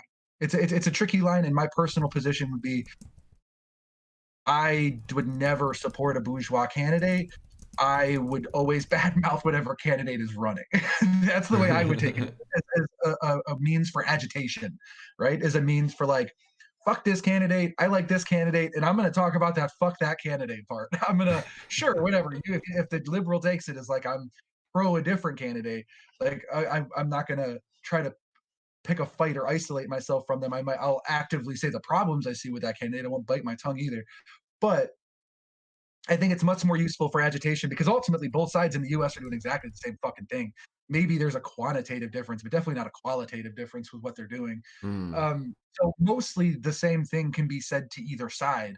What I'm waiting to see is in the US, and this is reaching a little far to field of this question, so I'm kind of changing the subject a little bit.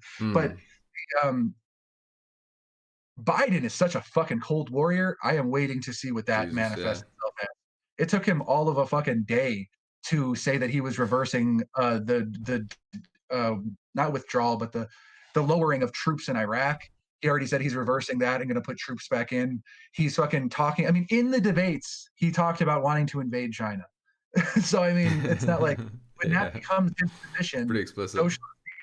socialists need to be ready for that. You know what I mean? Because we can't do another $2,000 check thing like I was telling you, where we're kind of taken off guard.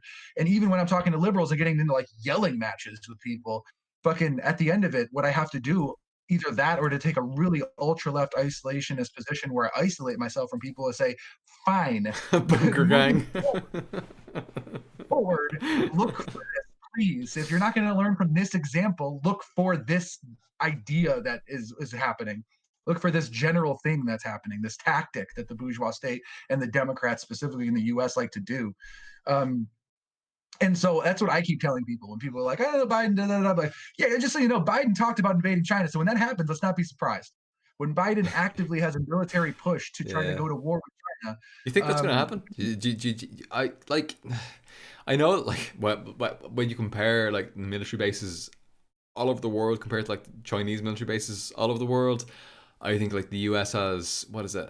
Shit, I can't remember right now. Over 800 military bases, and I think China has about like 5 or 6 military bases outside of China. Fuck. I think it, How how are we going to handle that? How is China going to manage this issue, this imperialist contradiction? You know, how are they going to I fight don't it? know. I mean, I don't know if it would be. I mean, there's multiple angles to discuss it. I would say that it would be a huge departure for the imperial, like modern imperialists in the U.S.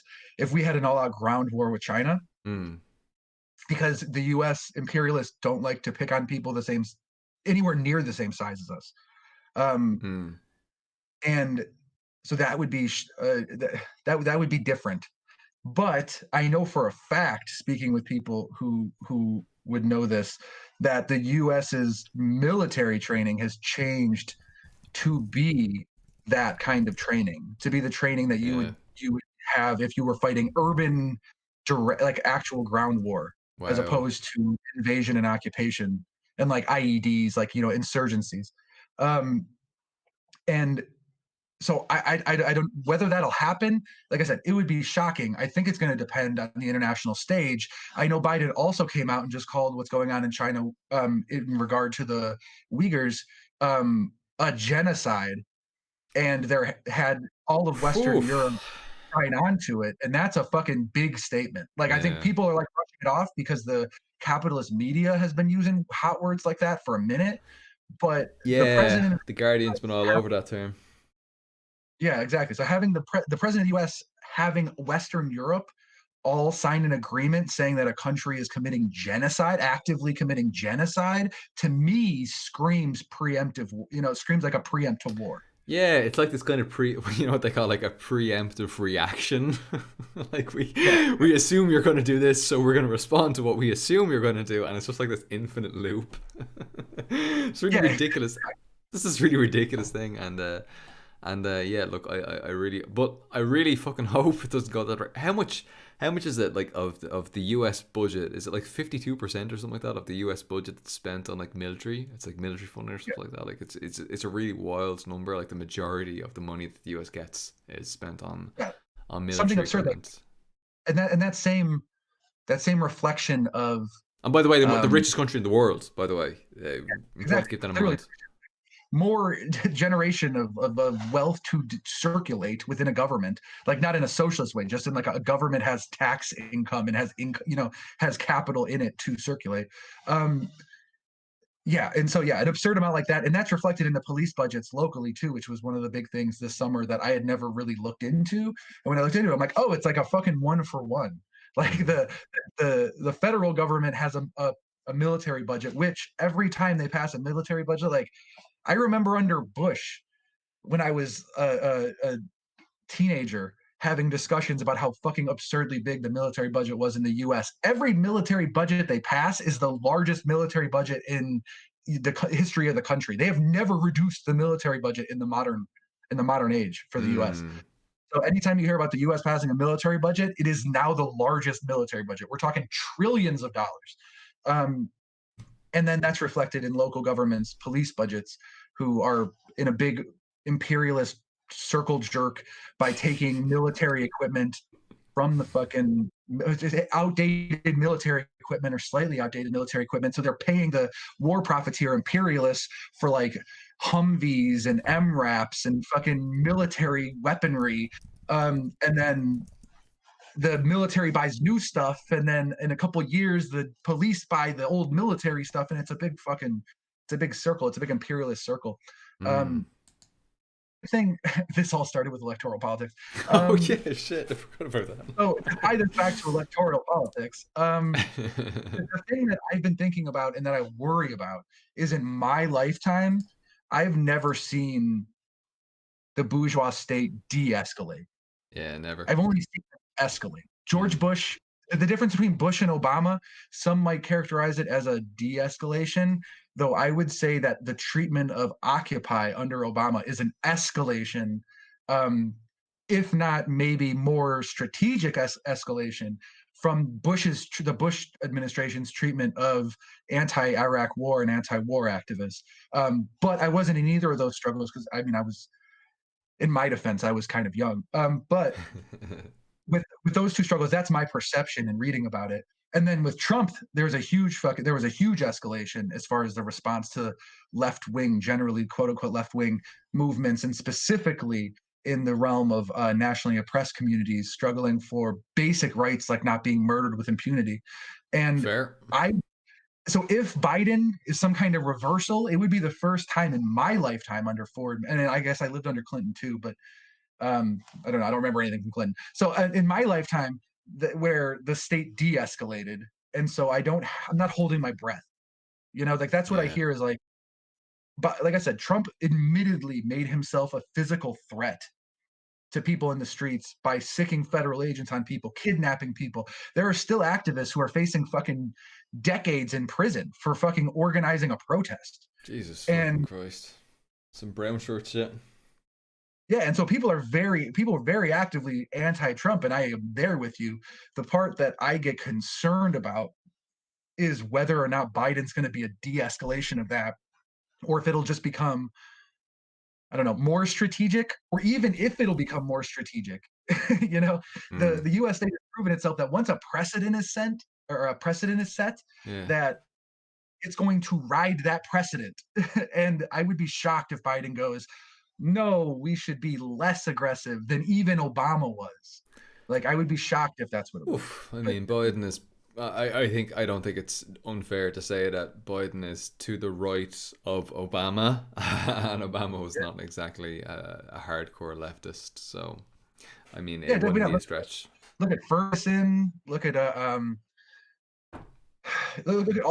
all of these different struggles that happened during Obama's administration, and you see, and like I said, Occupy. I mean, the fucking Obama's like his first year of office was sick and fucking telling agents were infiltrating Occupy, beating the shit out of people in Occupy, actively trying to undermine it, and literally the overwhelming majority of Occupy, like if you're gonna ascribe some kind of coherent demands to Occupy, you're gonna have to ascribe pretty much what Obama ran on, Yeah. and they were just calling for like his campaign, What he asked for, yeah. and and they still had fucking agents, like I said, infiltrate, actively abuse, send people away to jail, et cetera, et cetera, et cetera. It's just, like I said, I don't know. I don't see the state de-escalating, but we'll see. And like I said, it's a reality that in the U.S. we have to engage with the working class. Yeah.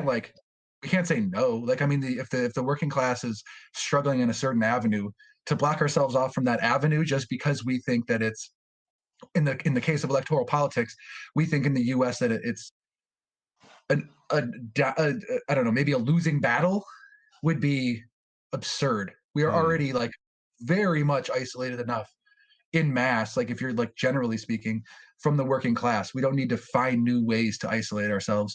But like I said, we have limited resources. I wouldn't put them into electoral politics. Mm. Mm. Personally, Yeah, very personal.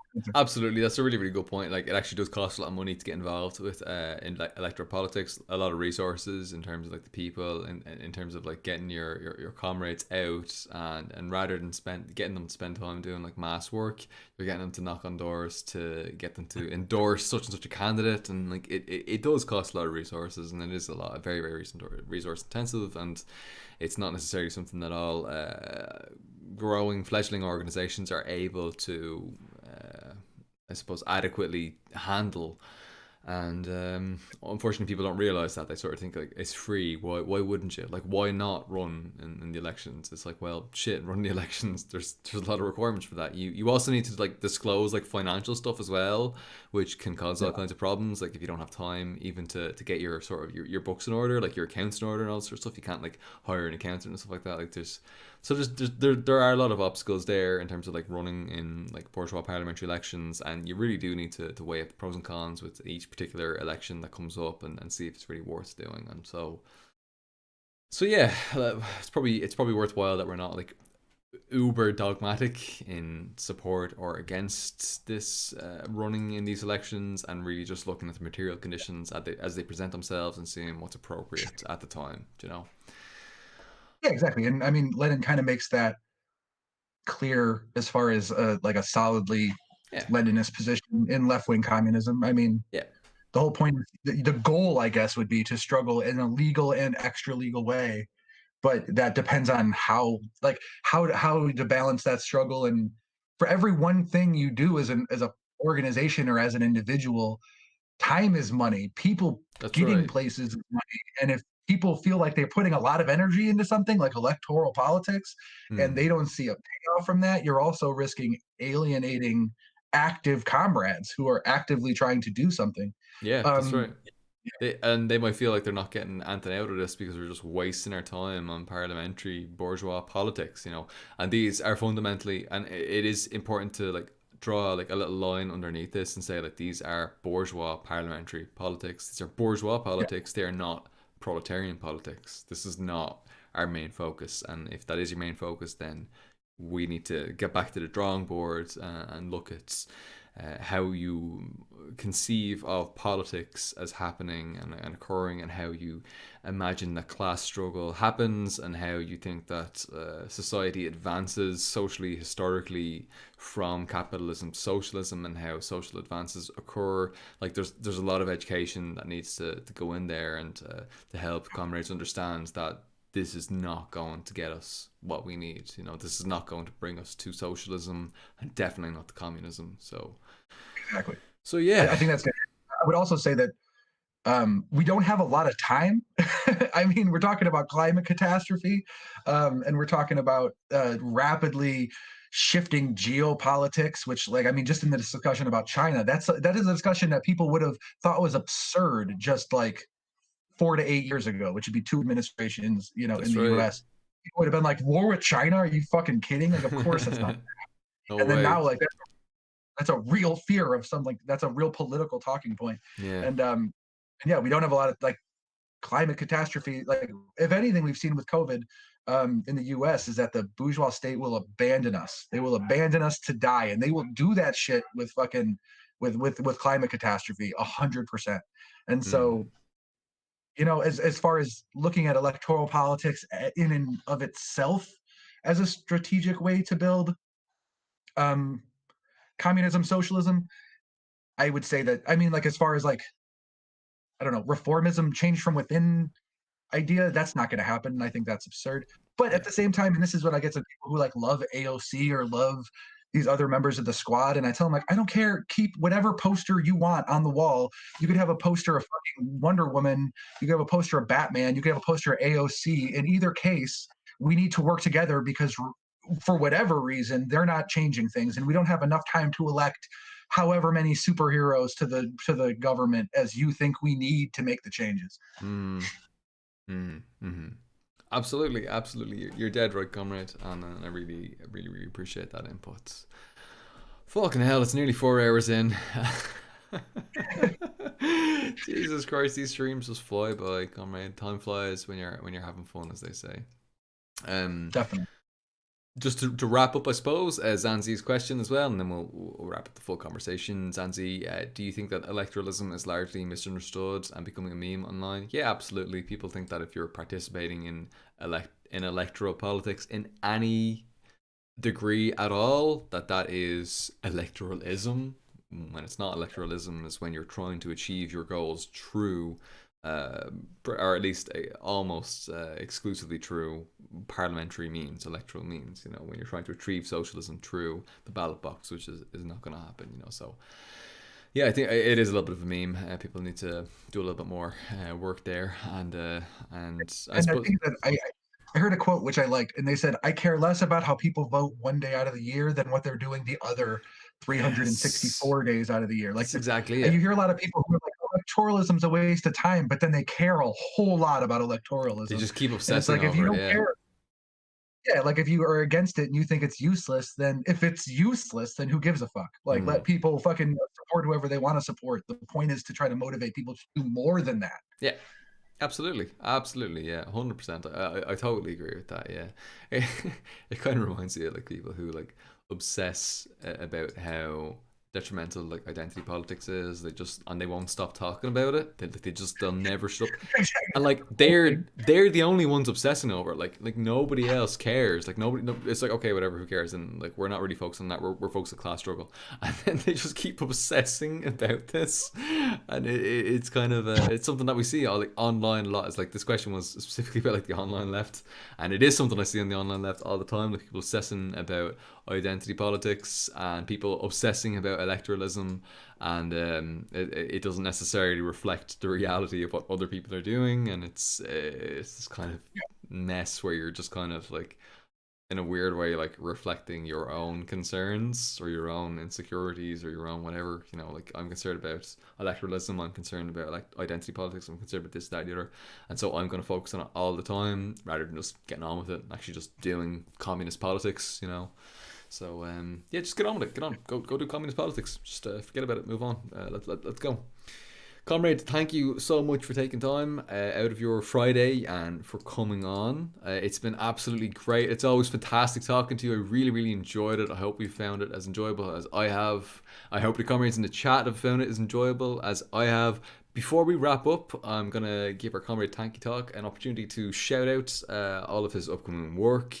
And then after that, I'm going to do a quick shout out to the comrades in the YouTube live chats. So get those little 07s in the chat if you want a quick shout outs.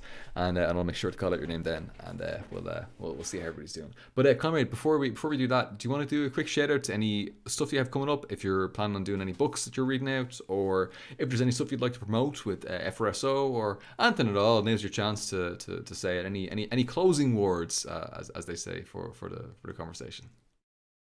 Exactly.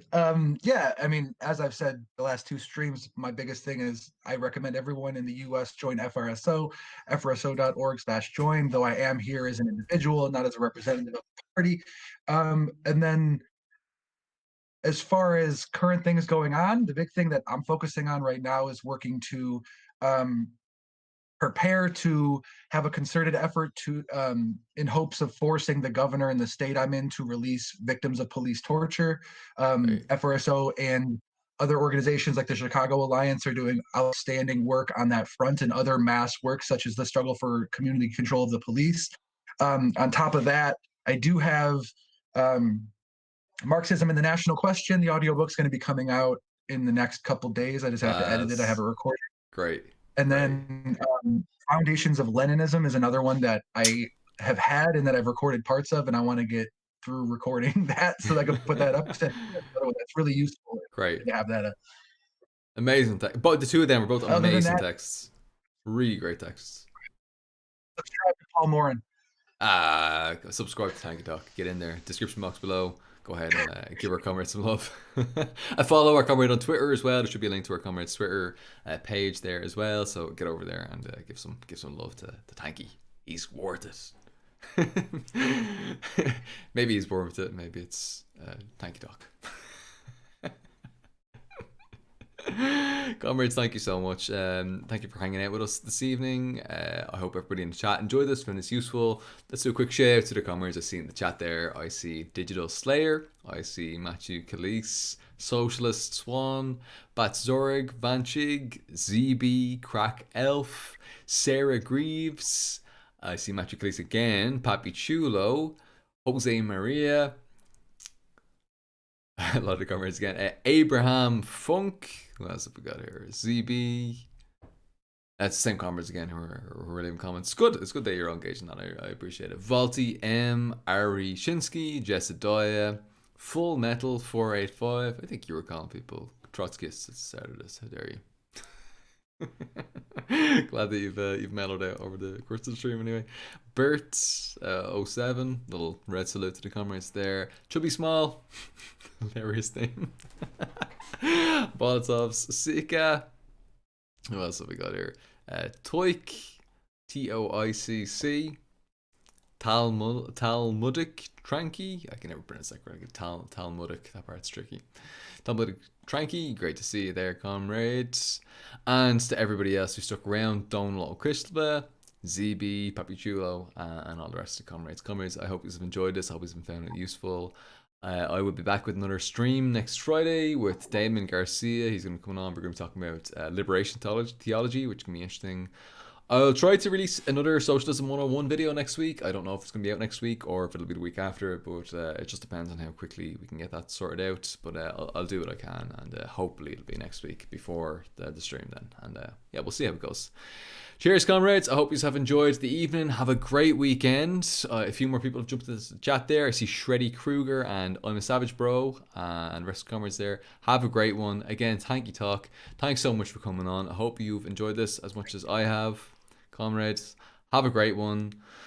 Cheers, everybody. Definitely. I'm going to get you to play 3-man on stream. It's going to happen. Everybody. I'm going to have Paul fall down drunk. Just wait. It sounds extremely base. I'm 100% up for that. Let's make it happen. GJ Necromancer as well in the chat there. And all the rest of the comrades. Have a good one. Enjoy the rest of the weekend. Cheers, everybody. Agus Slán go fóill. Take care.